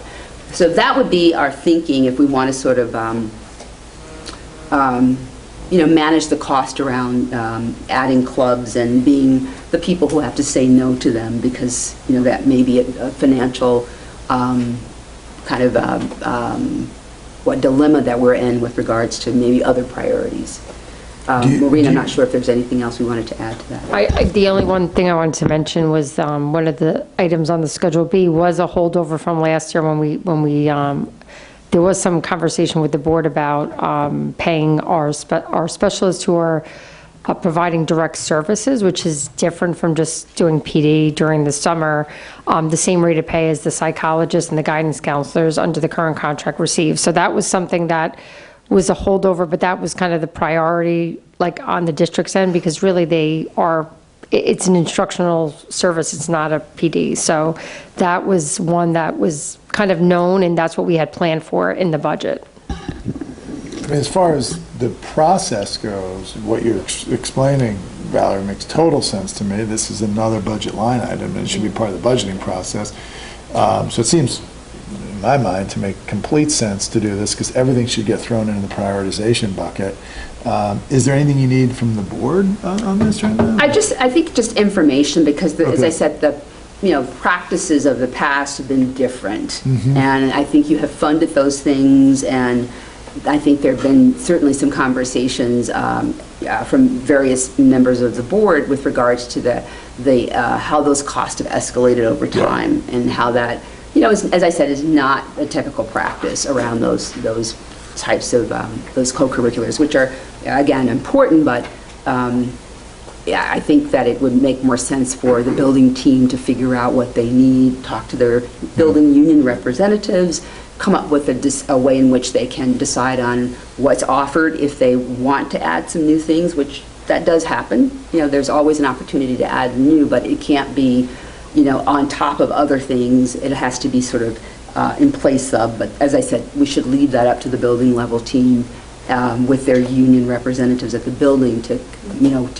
to decide on what's best for them. I think distributed decision-making is the smartest way to Yeah, go. So. and we did speak to everyone about that today, and as part of just the budget conversation, and everyone does feel that that's the best way, because there are many things that over the years do come in that time frame, and many of them are probably great ideas, but the budget is passed, and even last year, there were things that we decided to do, but it just doesn't work. It's problematic. So I think we're going to change that this year. So the question, just operationally, do you anticipate implementing something like a January notice to building leaders and teachers generally? Before that.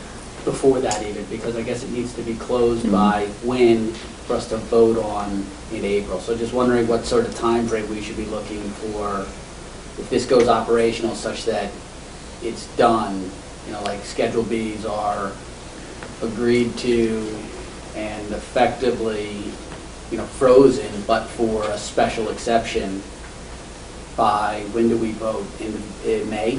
We vote in... You voted, what's a part of the budget? budget? April. We vote in April. You vote on April. So it's just part of the budget process. I think I just mentioned earlier in my administrative comments that this will be embedded as part of the budget process. So it'll also require like the analysis of what's currently going on. And I have obviously that broken down by building of all the things, including chaperoning and all the events that are funded through the school. And it's just like everything else. You evaluate all of our staffing every year in terms of sections and what people are, what staff is needed. And this is one of those areas that has kind of not been done in that same way. And I think it's just important because there are many, it just makes sense. And then that would have we would have a better sense of what those positions may be. I guess what I'm asking is this, do you think it requires any special notification because it's going to be a change of activities that have happened for probably a decade? And we think back to just 2 summers ago when, the Schedule B tweaked with coaches and it became a full-blown community-wide issue. Well, I think this avoids that, Tim, because then that'll never happen, because everything will be decided and it'll be very clear what's being funded in the budget in terms of positions. And I think, except for an exception of probably adding something, it'll be very clear to everyone. And I think that was the concern people had. They said it wasn't about the cut, it was about the communication. Had they known it was in the budget or not in the budget. Exactly. So we're saying the exact same thing. Yep. I guess I'm just asking, and I suppose we'll be there. There's going to be some kind of notification like, guys, this is the new Schedule B. Correct. This is the new Schedule B process. January start or whenever, October start. It'll just be clear what is being funded. It's part of the budgeting process. Like, it really isn't. Co-curriculars are part, like any other staffing position, and it's incorporated in the budget. So the principal would bring that forward after consulting with the building, or, the same way that he or she would consult with the department chairs. What do you need? What are your supplies? What books? All of those conversations take place when we are, together in November, discussing, and those budget managers are justifying whatever they are, whatever additional, requests that they have. And as I said, they negotiate all of, the items associated with co-curriculars at the building level. District is rarely involved in any of that. But this is something that we've been talking about for a while, it keeps sort of surfacing and then going under, that we have to take a careful look at Schedule Bs, most of which I think are really important and useful, but I think there came a point, maybe it was around the basketball coaches, that it just felt like it could just get out of hand at some point when we were trying to manage. So I think we have to take it. This is a good time to... Yeah, I'm glad you bring it up, because I actually thought we had this discussion at the basketball coaches thing last year, not necessarily about the cost getting out of hand, which I do think we should look at, but the timing. And I actually, the budget process was just different last year without a full-time superintendent, but I'm glad you brought it up early, and I assume that all this stuff will actually sort of be implemented this year, because I thought we'd avoid that this year, because we did talk about this at some point last year. And that was, that's been The recommendation, I mean, because for me, it's impossible to manage the way it currently is, so I've always wanted it to be, it doesn't make sense to me that it is outside of the budget process, but now that's very clearly, going to be part of the building level responsibility to bring those in part of their budget recommendation to the, as we work through it this year. So, and it makes sense that that's where it should be coming from, just similar to Jesse makes the recommendation for the coaching. Those are all the other non-sport related Schedule Bs that someone needs to be looking, kind of evaluating each year. Even though sometimes things come up that you're not anticipating. That'll always, That'll happen, and that's okay, but it can't be like, I think a few years ago, we had, a lot of, sometimes the request could be over $100,000. So, it is a fairly a good amount of money we're spending in that area, so we have to look at it. But I and just think manage it I think we're correctly. actually having a broader conversation here, which isn't just about Schedule B. It's about a tighter budget process, Right. And this is just one aspect of that. And I think it's about ensuring that the principals are structuring and having those conversations in the right way. And I'm not saying that they haven't been, and I can only, because I haven't been part of any of those, but I just know in a lot of organizations that I've worked with, sometimes you've got really tight, well thought through budget processes with tight timelines, and then sometimes people are just loose and it just kind of gets out of hand. And I think what we're talking about here is tightening the budget process, and one part of that is going to be the Schedule B positions.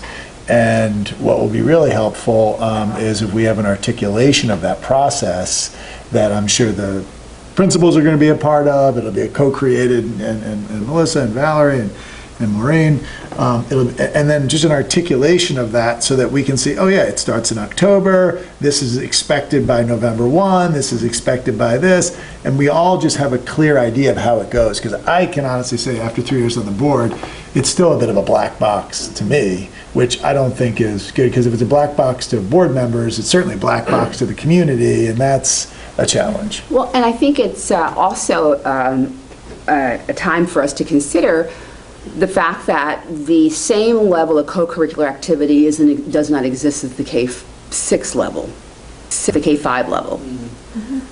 This is the time to consider that. In my last district, that certainly was that became a real concern. That while there was a recreational offerings that parents had to pay for.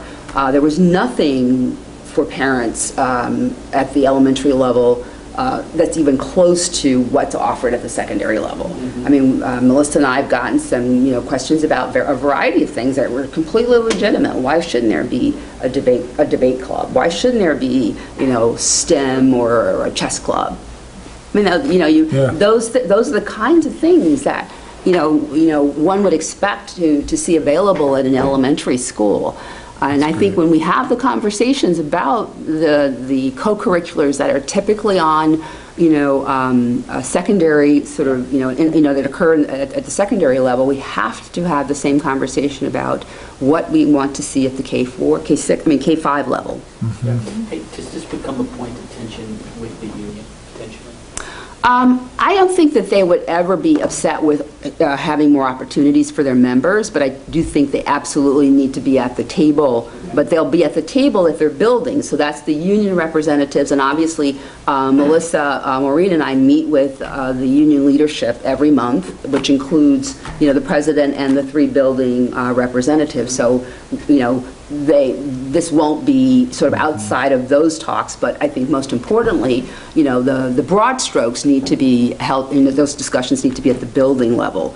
And then conversations with Amy and John with regards to what do they perceive, and this gives us a lot of time to, whether we want to survey our community, and get a sense of what they'd like, so that, there would be something available potentially, and that's, would be a decision then at that point to be made by the board. How would you fund that? How would that be funded? How would we start that out? Mm-hmm. And then parents would have enough time to anticipate that there could be some offering in September, so that, whatever plans that they have, they can make those plans, but we can also talk to the recreational leadership so that we're sure about not, duplicating or causing, any kind of friction there, so that, again, there's still, a wealth of opportunities available to parents. I mean, it's part of I had never thought about, the kind of equity at a grade level of opportunities. And I mean, could you put together just an analysis, say how much are we spending in these different buckets? I have that. That's, yeah. Mhm. Well, I mean, that seems like that would be easy to do, and I think, we'll have to talk about this further. I found it was interesting because your email got me really thinking about it, and I feel like I would be open to being convinced, but I realized, and I thought about whether I would even say this because it doesn't feel very PC, I guess, or whatever. I don't know what it would be, but I don't see it as the same thing for elementary as it is for middle or high school. I feel like there have to be offerings at the high school, and I think from a social, emotional, age-appropriate middle school years, it's really important. I don't feel as strongly, but I could be open to hearing, because it becomes a budget issue. If it's not a budget issue, I feel like that's different. But if I had to pick and choose of where I was going to put my money for after school or extracurriculars, I have to put it on the table that I would not be, that mine would not be in the area of elementary school. Even though I feel like it's not a very parent or child-friendly thing to say. It's when you get into I feel like I'm in this hat of, oh my God, how can we do everything? And in terms of equity, I do feel like it's important to have things that are available to kids if they don't have parents who can afford to pay for it. That I'm very much aware of and attuned to, and that might be addressed in other ways, through, I don't know, PTSA or something. But I know we can talk about it going forward, but I think I just need to put my cards on the table that I really need to hear some pretty convincing arguments for why that's something that we should be funding. Well, I think that's an interesting point and a good point. And so let's wait till we get a proposal on the table as to what that would look like, and then we can discuss that further. So I think there's two things. There was the whole, how is it broken out? And then there was just the process point of, let's get this into the budgeting process. So I think that seems like the board is pretty aligned that that's a smart idea. So, okay, let's keep moving to 4A. I love these summer meetings where there's just a mere 28 business items to I had a few more I could have squeezed on, but it's usually the only point of the summer meeting, are the business items, truthfully. Well, we have other points for the now. past 3 years have had a new super, so Exactly. No, there's always I been think more in the summers than maybe normal. Yep. So Absolutely. This will hopefully be the last year for a while that we have to worry about that. I've got some questions about these, but does anyone else have questions on any of these items? Why don't you go, Doug? And we don't have to talk about this in detail, but have we decided on the focus area for a CUME yet? Well, interestingly, I think the recommendation will be to help us with the extracurricular and Schedule Bs and also the extra classroom activities. And that's because there's a lot of compliance that, believe it or not, although they seem kind of like minor areas, that actually the requirements around that are fairly significant in terms of like charters for clubs and just really, I think that'll, as we look at it as part of our budget process this year, I think that would be the recommendation, because that's an area that we still struggle just to ensure that that we're being compliant in the functioning of the extracurriculars, which includes also Well, and that's like. something they've brought up in the past couple of years. Yeah, and it's something that we actually get dinged on our audit every year, because it's kind of something that's out of our control, but it's definitely helpful when you're looking to make sure that, because again, there's all these different requirements and that sometimes are hard to oversee, and just establishment of clubs and what's really required under the law in order to do that. We just want to make sure we're in compliance in that. And I think it'll help us also as we're looking at all of the extra classroom and all the clubs that are functioning currently. So I think that would be the idea there. Okay, so I think that sounds like a good area. Obviously, we can talk about it more if other people have difference of opinion. The athletic training services, 50,000, that was like a pretty good deal if I remember, right?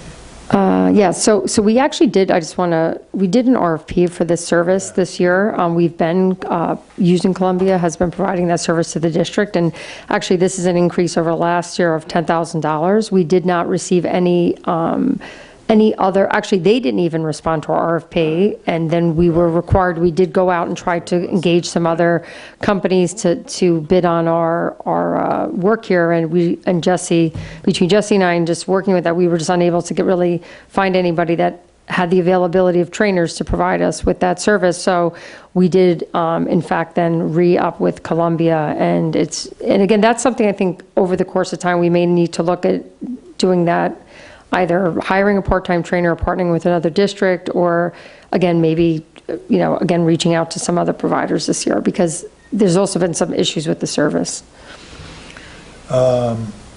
Okay, so yeah, I remember now. You remember that, right? It was hard to fill, yeah. Mm-hmm. The Century Protective Service, it looks like it was reduced by 82,000. How did we? Well, no, it was reduced to what the budget is, because what I even mentioned today, our security budget was, although it's like wonderful to have them, what was happening is every event at the school, people were, hiring additional security for, and we actually had some extended hours last year. So in order to get it tighter to what, had been planned for this year, they cut it. They were kind of showing me where we ended up last year, which I expressed today to the leadership team. We were way over budget because for a number of reasons we were doubling down on, different events and having our security staff. Because why? Well, I think what was happening is I think people like having the security and our building's locked, and anytime there's an event that pops up, they're like, oh, we have to have the security, we need another security guard. So we ended up using them a lot more than just what our intended initial purpose was for school hours, and really just to address that. We did start funding, we started to use them during the summer, but we do get money back from the village for that, because it's really for the camp program up at Hillside. So they gave me an initial proposal saying if you continue to use them at the same rate that you had been at, having some additional security tours and doing different functions throughout the building. And we were also, I think, dipping into almost a student management area, and we realized that's not really their role, and we kind of redefined what we wanted them for. So that proposal was a update based upon conversations with the security company. Thanks for doing that. The $29,000 in write-offs for receivables, what are those? Okay, so this has to do with the summer school receivables, and part of what the auditors implemented a few years ago, at least in our district and other districts, they don't want us to keep a receivable on the books for more than a 12-month period, because they feel it doesn't properly acknowledge where your financial position is in terms of like a dated receivable. So this was an issue in another district, and also when you're borrowing, they can, there were districts that, not that that's a large receivable, but they don't want, that would actually inflate like your financial position if you have receivables that are dated and uncollectible. So it's tuition from other districts? No, so what it is actually a receivable from the state that we fully anticipate collecting, but what we end up doing from a bookkeeping standpoint is we write it off as a receivable, but when we get the revenue, which we will probably get, but possibly in a year or two from now, because it's for summer school related services, we'll recognize that as a revenue that's like a reimbursement from a prior year. It's actually like a category we're allowed to. So yeah, it's an accounting piece. So what we're getting the money eventually.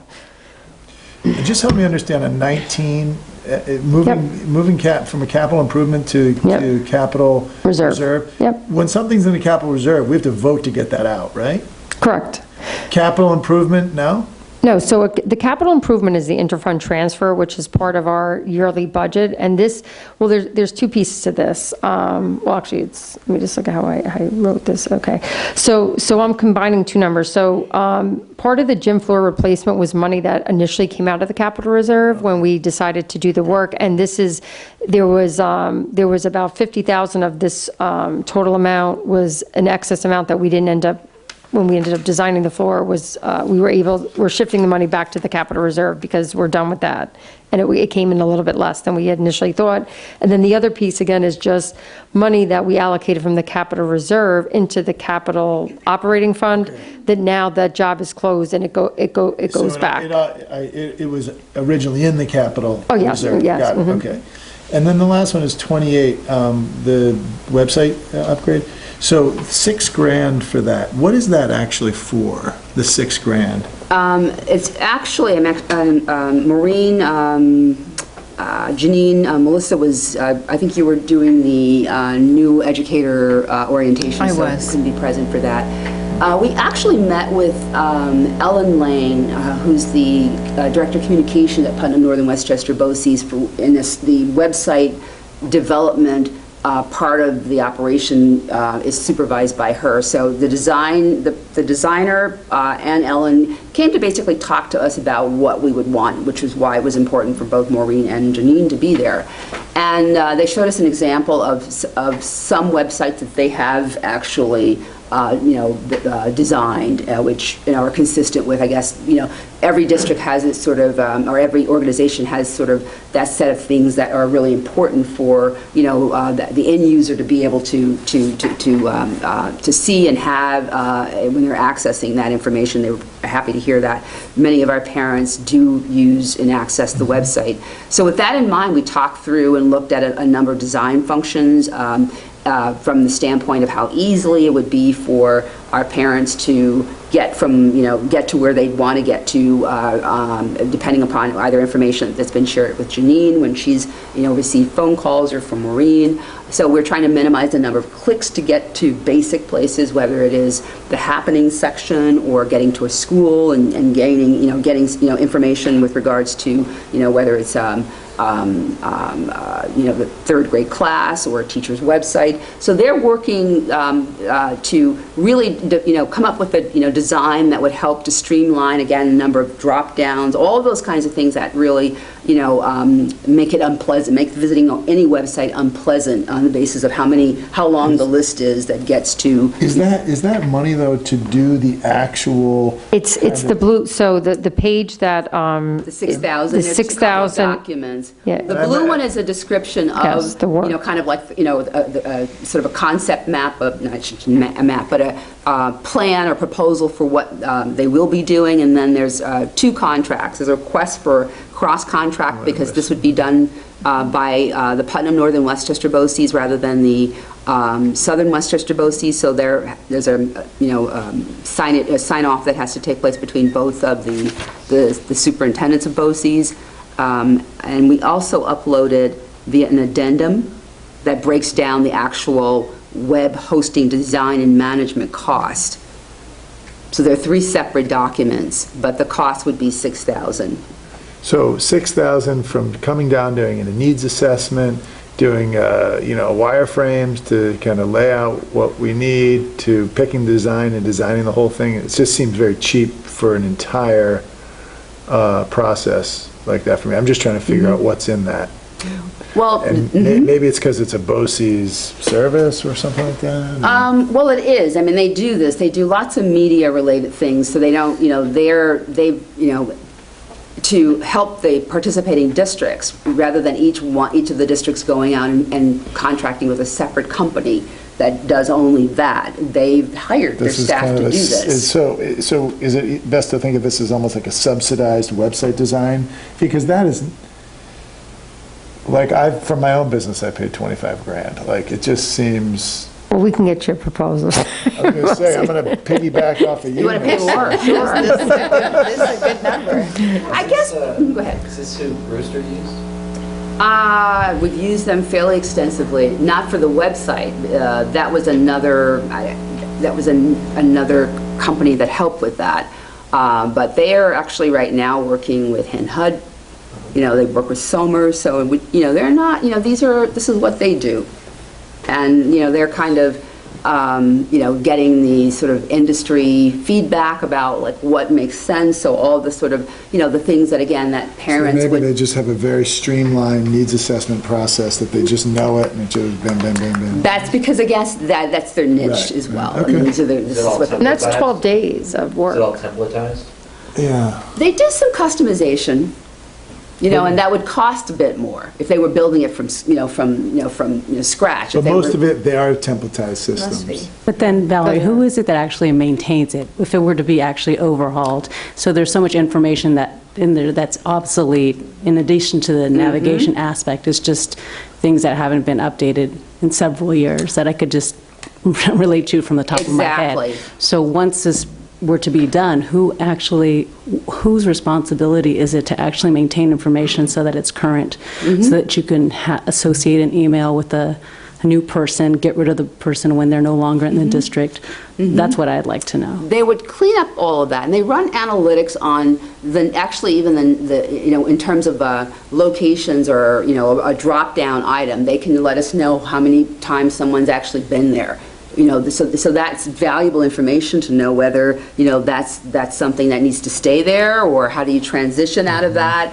But they also do offer a service, a webmaster service, that would, certainly be something, for us to consider using. So basically, the designated, the principals or the teachers would send that information or email that information to a webmaster at BOCES, and they would be the ones uploading the information, taking down the old information, and making recommendations, of course, with regards to, again, those drop-downs where there's been very little traffic to, and would it be in our best interest to keep them there if no one's visiting? And then other kinds of things that would, may need to be revised or upgraded over time. So you have a professional eyes on it in a sense, rather than it being, maybe, just loading it up. Now, Janine has done, a great job of continuously uploading things, but again, she's putting them up there, and unless a teacher or a principal, also says, could you take that down, they may not come down. Okay. Well, I think it'd be a good place to start, and we'll see the, You said HID is using it now? Or They're in the redesign right now with them. So the site that's up is not? There's a lot of, they showed us a lot, they gave us a sense there's a lot of behind-the-scenes work that they're doing with the website, including the analytical work. They work with Somers, so you can take a look at, that was, Somers was one of the districts that was mentioned. And again, it's stylistic, and every district wants, depending on the community, we didn't feel that a dramatic change would be something that the community would want, but to, clean up, tighten, streamline, kind of engage in some of those processes that just, make it more inviting and more user-friendly would be the way we would go. And then, as we use that and get some feedback from the community, maybe there's some adjustment, or we, proceed. so Somers is using the same system we're using. Yeah, Blackboard. Yeah. At least, I don't know if they've all been, A lot of our surrounding districts are comparable. It is, you know what? We spent a lot of Bottom. time on it. I was there when that development was underway. And they did and- that. They did that They're in with you guys. Blackboard, too. They didn't do the Brewster one, which is actually pretty unique in terms of, but that was a lot of thought, and took a long time to get to that. okay, well, I think it's a good, They did a great job. okay. We'll come back to you after we get some, a better sense of anything, Yeah. and before any change there'll be proposals, so they'll come here and make a I mean, that's presentation. probably why, they probably saw our website and realized we were already in Blackboard and they could transfer, that's probably why that's how they kept the cost. Well, they can customize, you're right, they can customize, so if That's you were to probably how they say, kept the cost down. You can do a switch over pretty fast and then just clean up the information, so. Okay, so does anyone have any other questions on the 28 items, or? If not, do I have a motion to approve items 1 through 28 and business 4A. So moved. A second?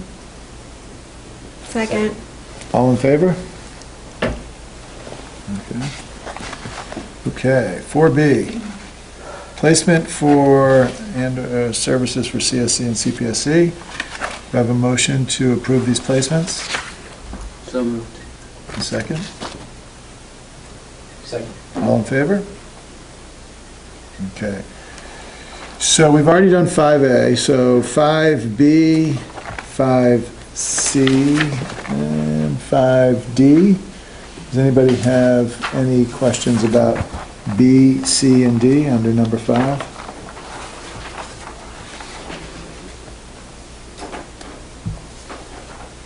Okay. Do I have a motion to approve 5B, C, and D? So moved. In a second? Second.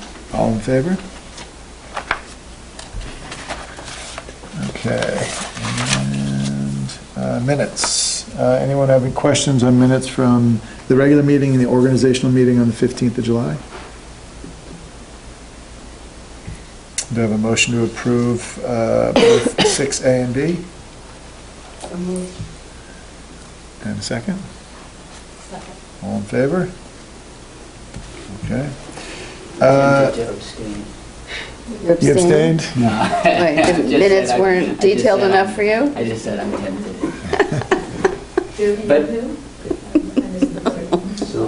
Sylvia. I seconded, yes. Yeah. Jody.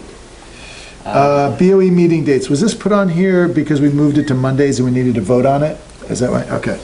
So that's A. Okay, so 7A, old business, approving the meeting dates.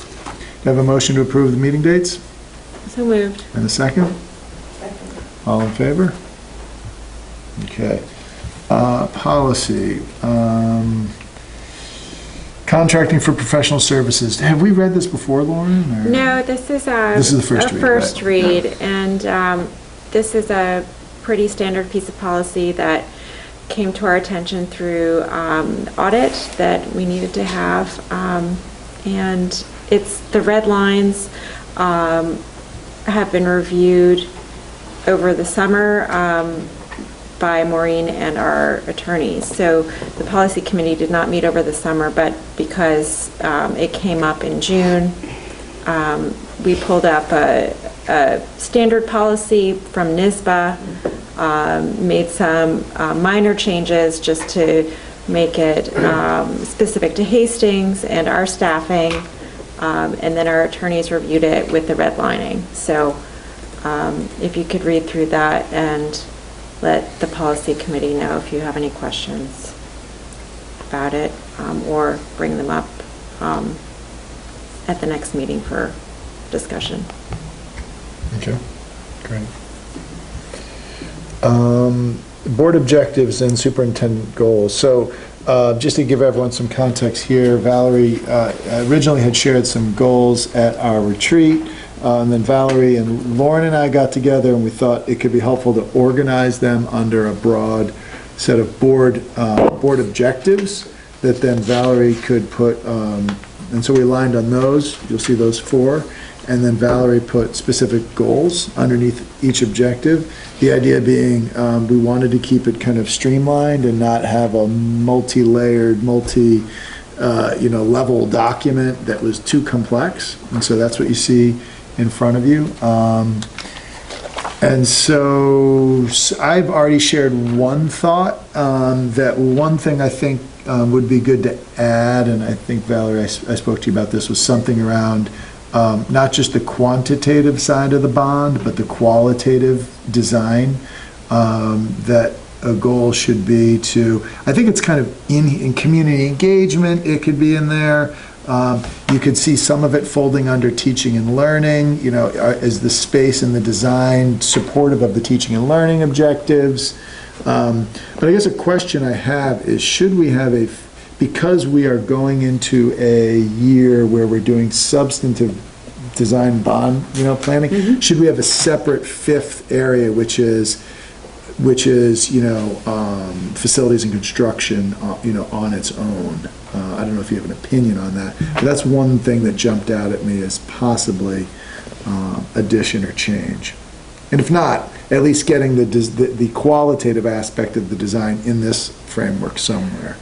Since that's underway, and I really don't have any expertise to change that, so I feel like the goal has to be something that's doable or attainable from my perspective. I have no hand in what the architects are doing or expertise, but the management of making sure information is shared, and updates are provided, and as much sort of background as possible the public needs to understand. The development of a budget, I think, is appropriate for me to be involved in, but the actual design part of it, that is beyond, I think, the expertise that I would have, and especially coming in at the point in time that I've come in. I think that's fair. Yeah, I guess so. I guess I'm thinking of it more of, let me just talk through this. I think there's a world in which, the design, you wouldn't have expertise in the design, but you're keeping a close eye on, so we've got, for example, overseeing just kind of there are a set of requirements that the space must meet from a teaching and learning perspective, from a space perspective, from a kind of a legal compliance perspective, that you're ensuring that the space not only meets the financial goals, but meets the teaching and learning goals, the compliance goals, because I think there's a world in which an architect can, suggest a bunch of design things, and they're not, hopefully they are, because they're educational designers, but they may not. I think we're lucky in this case that we've got a guy who lives in our community, but I think that there's a qualitative aspect of just in overseeing and ensuring that it is meeting the requirements for I guess what I'm saying is it's beyond financial requirements. I think there's a way to hit the financial goal where it might not meet the space planning goal, and that's got to live on someone's plate as an ownership perspective. But I think ownership in terms of making sure that the construction manager, that's part of this whole process, the construction manager, which has already been hired by the district, bears that responsibility. And we meet with that person, in terms of, deadlines and staying on top, but in terms of all of the requirements, if I understand you correctly, with regards to space for maybe the usage is in aligned with state regulations for the size of a room or furnishings. Those decisions are made well in advance. There's really nothing I can do to redirect that. In my own experience, because I did have an opportunity in my last district to be responsible for, again, overseeing that the owners, architects, and construction managers are meeting to reconcile and stay on top of various the development of the evolution of the construction project. But in terms of, if things occur, the likely things that occur, I'm not saying I hope they occur here, whatever you plan, maybe then it's, the tiles, are not the appropriate tiles for the floor. And then we have to do, that's where council comes in, and we're to make sure that, if a company is saying, well, I know that's what we purchased, that's what you ordered, you're stuck with it. Those kinds of potential conflicts which do emerge, but it wouldn't really be significant in terms of shifting entire design in my own thinking to, Well, so, okay. I just wanted to also say, Doug, that the one thing I have to say, since the board brought on the additional expertise of a design architect, and that's really what you were getting there, and they actually reprogrammed, meaning they met with the building leaders and the people who use those spaces, and all of what you just described, that is built into the design. So in terms of, and I think when I spoke to even our long-term goals as part of our budget process, to look at it with building leaders, with the people who know what the use of that space needs to be. That's all being done, and as far as the bond currently, because of that programming phase that they actually went back prior to creating the design that will be seen tomorrow. Is it tomorrow? Yes, tomorrow. That was done with all, with keeping in mind the program, the use, with each, the librarian, the music department, the teachers, the special educators, the building leadership, the special education leadership. So all of those pieces about how the space is being used and all those pieces, like they actually did incorporate into that. And like to Valerie's point, that's kind of done. I mean, I think you can make some stuff, we don't like where the window is here and there, but I think in terms of the understanding of what the programming needs of the building are, they are incorporated into the designs that will be presented to the board. So I think to Valerie's point, at this point, it's kind of maybe it's as simple as just the title of this section is Fiscal Accountability and Facilities Planning. Make that the title. I was just getting stuck on the fact that like it was just fiscal responsibility. That's where you were focused on, as opposed to the entire. And so maybe we just call the whole thing Fiscal Accountability and Facilities Planning as the main title and leave everything else. Anyone else have some thoughts? Yeah, I think within fiscal accountability, Doug and Valerie, I shot you an email on this. The one thing I'd love to see you do in this is when you,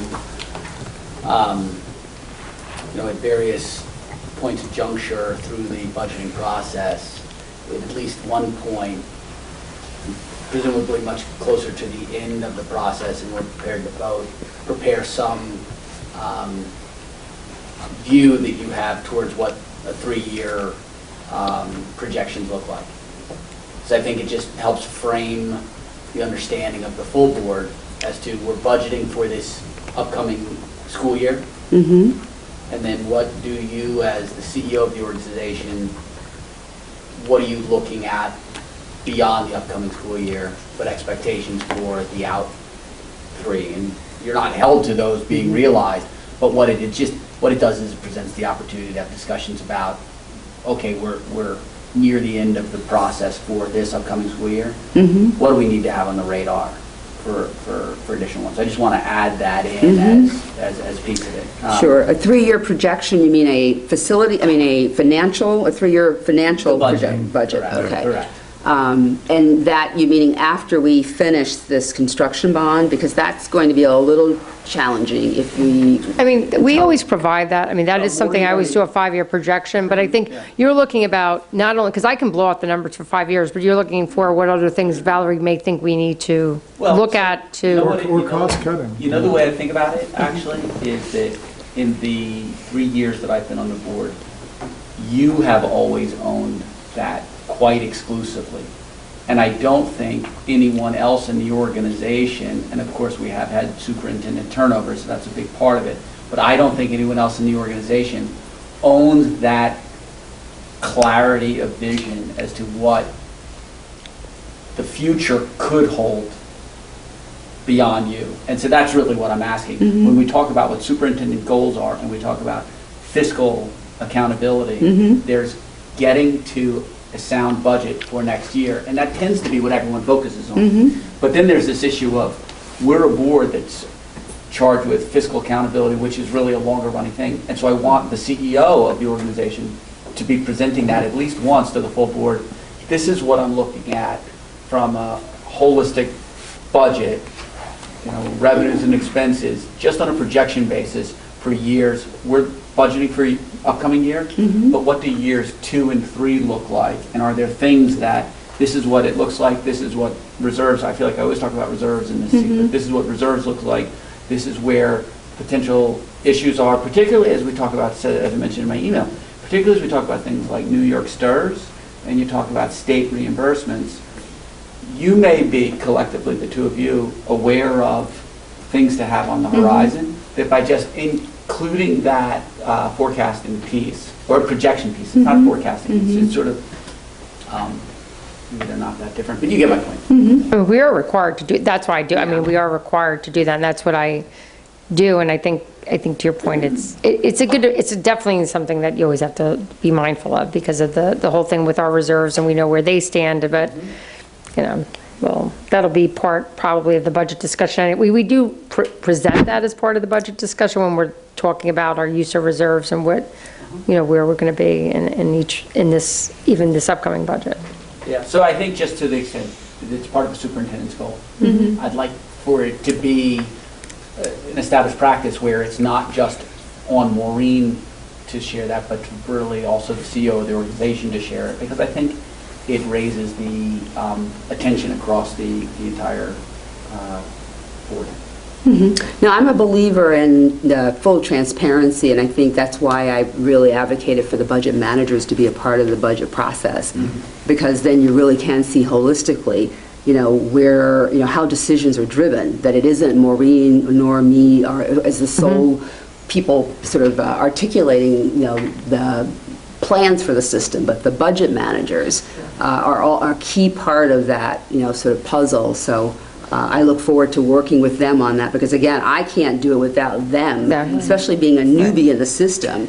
I have to rely heavily upon, what's been done before, what they've been thinking about, what's still alive in their buildings and from their standpoint of their needs, plus, what's happening with special education, what's happening with English as a new language learners, like are there any trends that, Janice sees or, that we should be, knowledgeable about?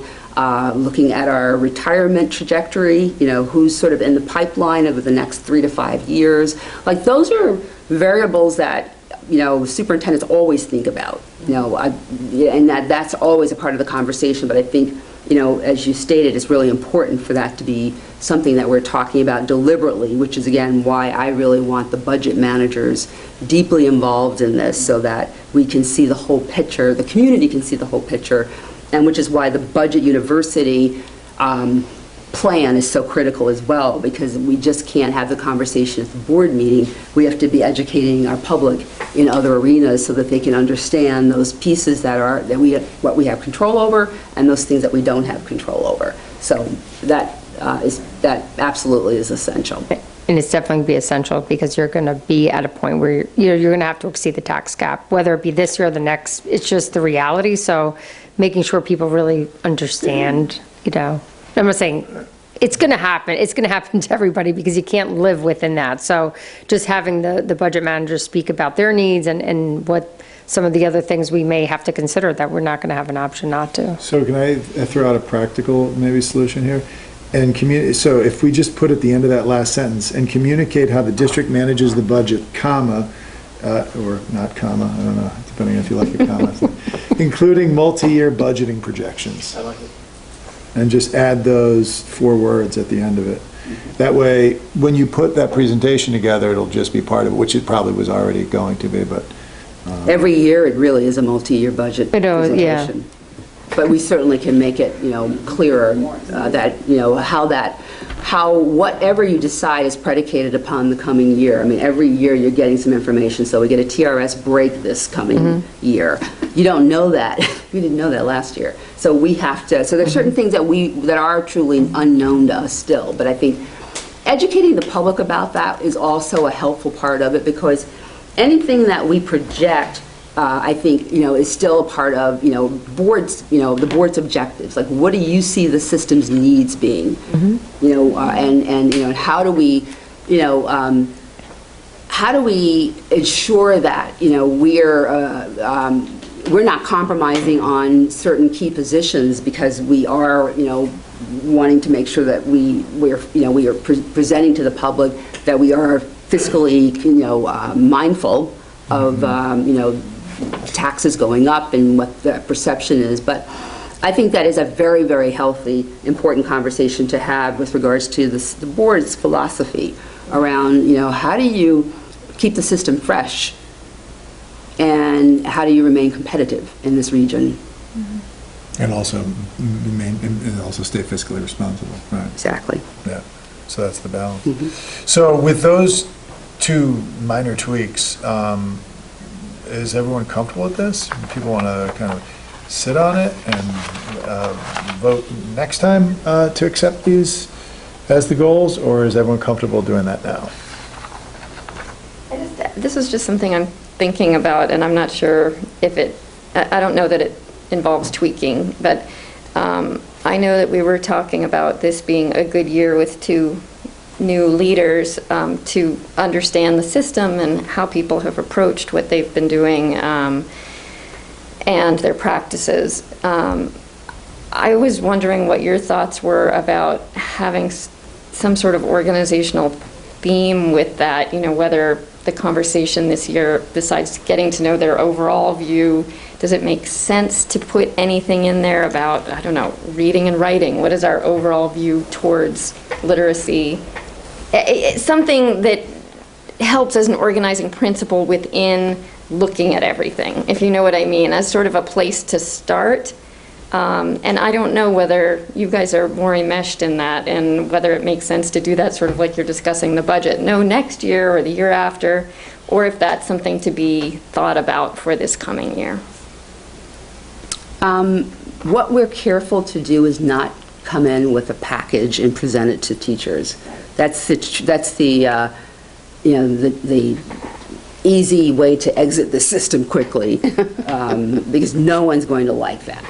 So, and that's not what I'm proposing either. More of a, just to be clear. So we have to be very careful about, just making sure, certainly, 2 months into the system, we have no way of knowing enough to make any statements about that. We've heard various, perspectives, but I think the goal with regards to being able to understand that's under teaching and learning, this continuum, and it takes, these kinds of task of talking to different people and different stakeholders in the system and getting to know them. We kick that off with our curriculum retreat that Melissa organized this summer, and that's only sort of the very beginning of being able to understand, where the system's needs are and where people are, and where would that be viewed as a priority? I think that certainly you see, Amy and John having done, really wonderful work at identifying, ELA as being one of the priority areas to start with, with their work around balanced literacy. I think that's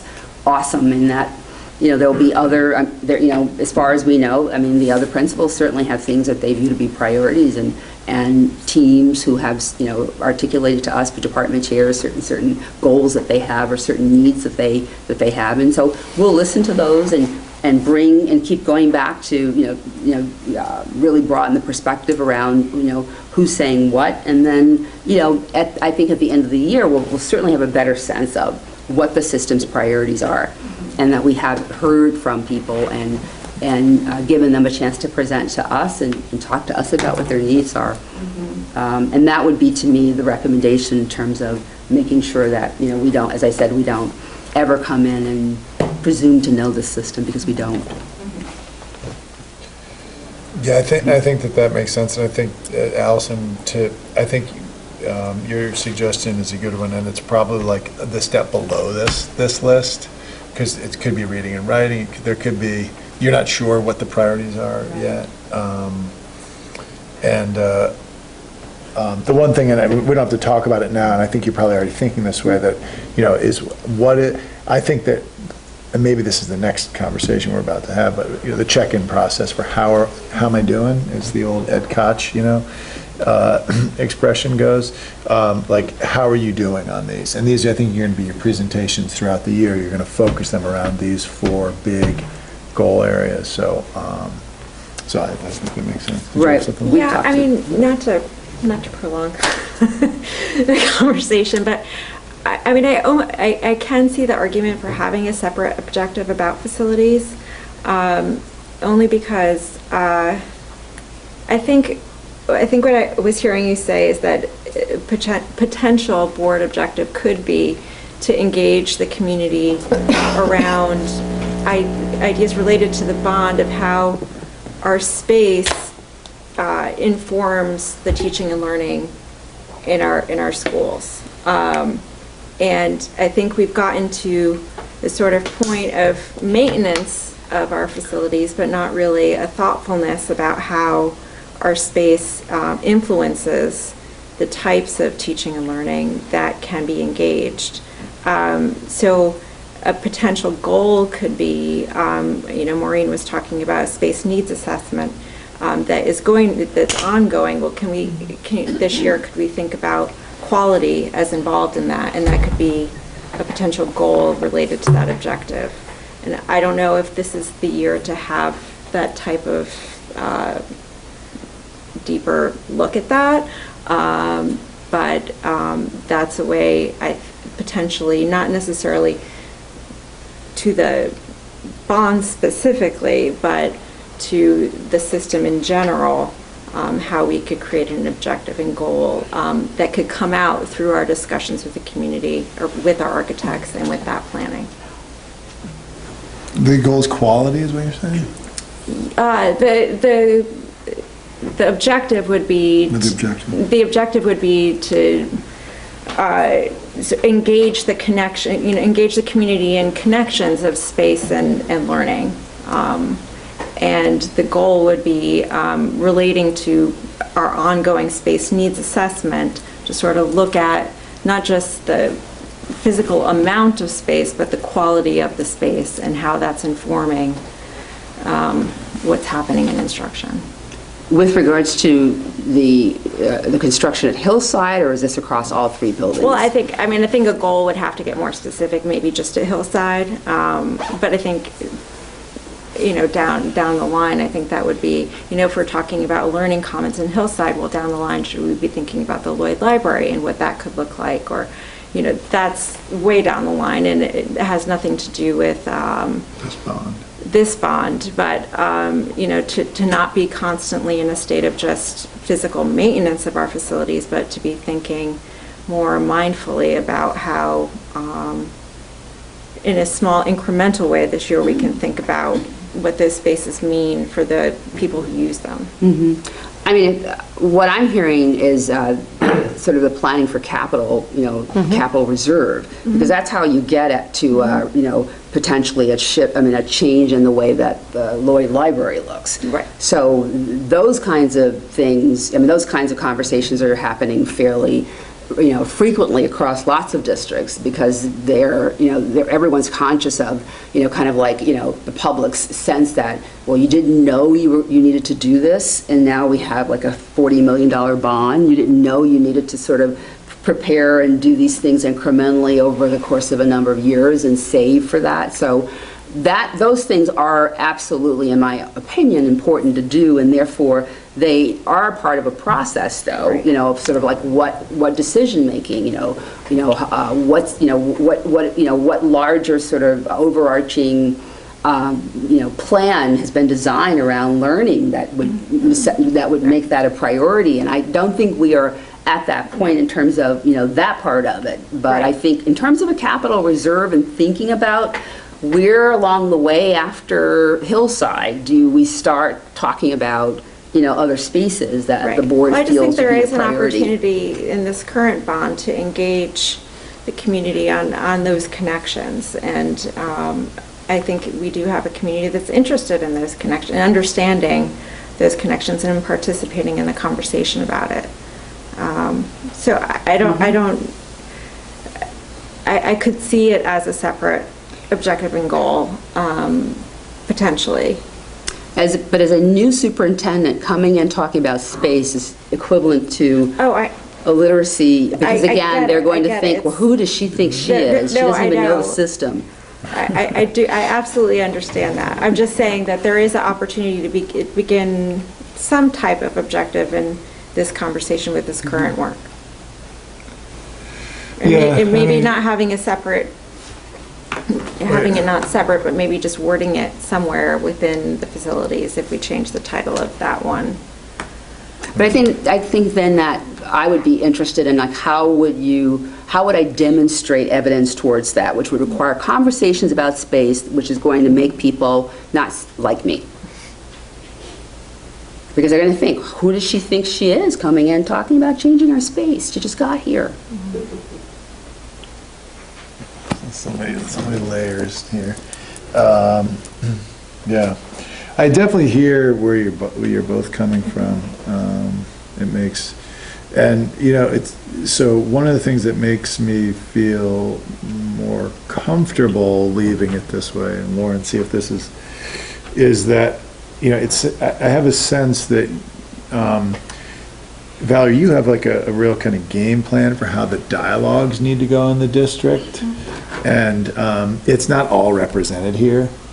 And we'd probably go insane trying to represent it all here. But at the same time, you're aware, I mean, I think your point, for example, I spoke with some of the administrators in Dobbs last year, and they said, well, our head of curriculum instruction's running the space planning process. Doug something. Oh, yeah, Doug Berry. Doug Berry. He's the assistant soup. Yeah. Assistant soup in curriculum instruction. And, you know, oh yeah, he's been running it for 18 months. And he took point on all the space planning conversation, and it was embedded in the curriculum dialogues. And so, you know, I just feel like, and that's, I think, maybe what Valerie's getting at a little bit, is like, you know, this kind of orphan standalone facilities planning conversation, disconnected from teaching and learning, is going to have like nowhere to live. And it'll be sort of like just a sort of Wish flavor list, of the flavor of the month kind of Yeah. approach. And those things are, you know, and you know, those are dangerous, you know, without being attached to a bigger plan, which I guess I'm also suggesting is premature for that at this stage, but I think as we move forward in looking at the development of objectives for next year, that would be more appropriate, because we would also have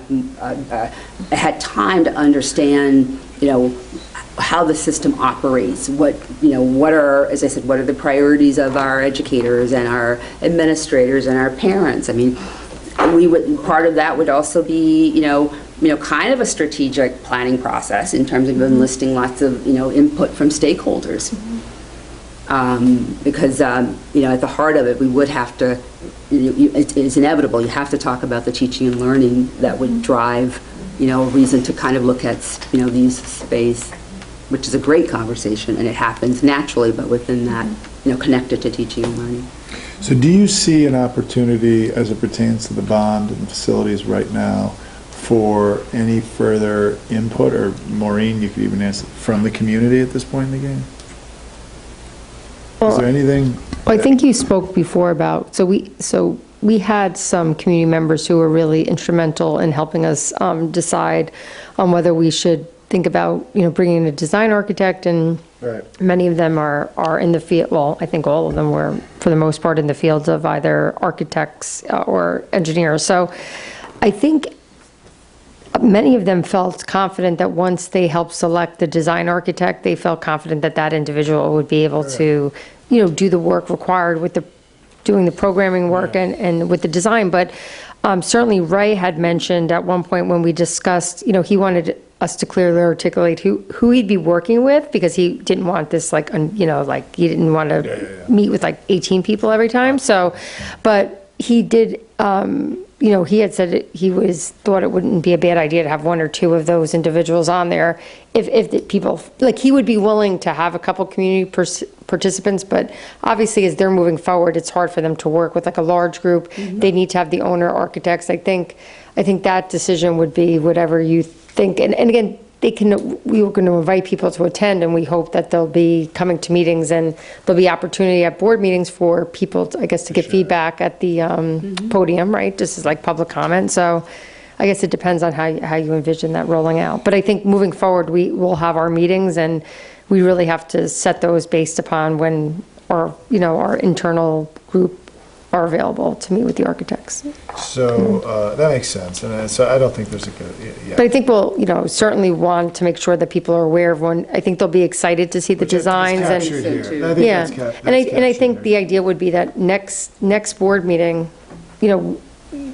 this needs to be presented to the whole board, and there's going to be, with this type of the scale of this bond, there's going to be a lot of presentations at board meetings over the course of this year, like many. Present this dialogue opportunity, I think we're looking for. So, okay.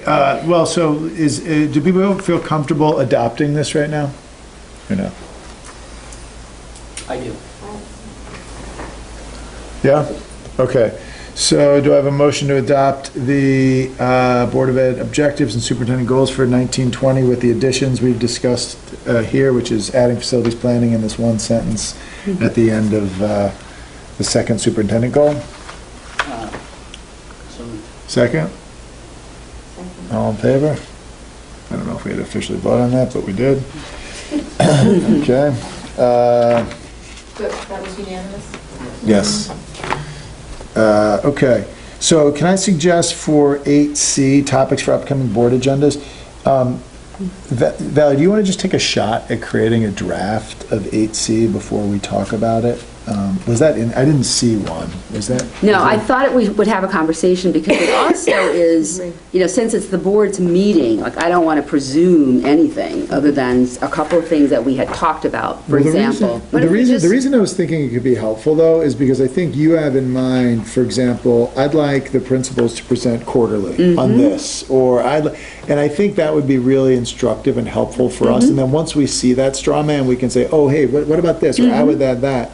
Because I, for one, would feel like, well, I don't know, I could come up with, 9 or 10 interesting topics for me, but really, they're not the,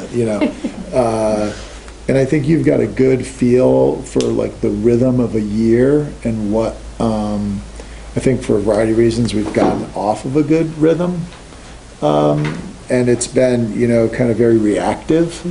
And so I think almost like entrusting us to that right now, I don't trust our instincts. And I would love your guidance on that. So that, but we'll look at it and we'll add or change or. Sure. We had that conversation today, actually, with our leaders, so they are aware that they will be presenting as, just as a way of kind of, keeping you informed of what's occurring so that, when you hear something, you'll have some context, and that they will be part of the budget presentations in terms of, presenting their line items and talking about, what they're doing and why they're doing those things, and maybe some aspirations for other, opportunities moving forward.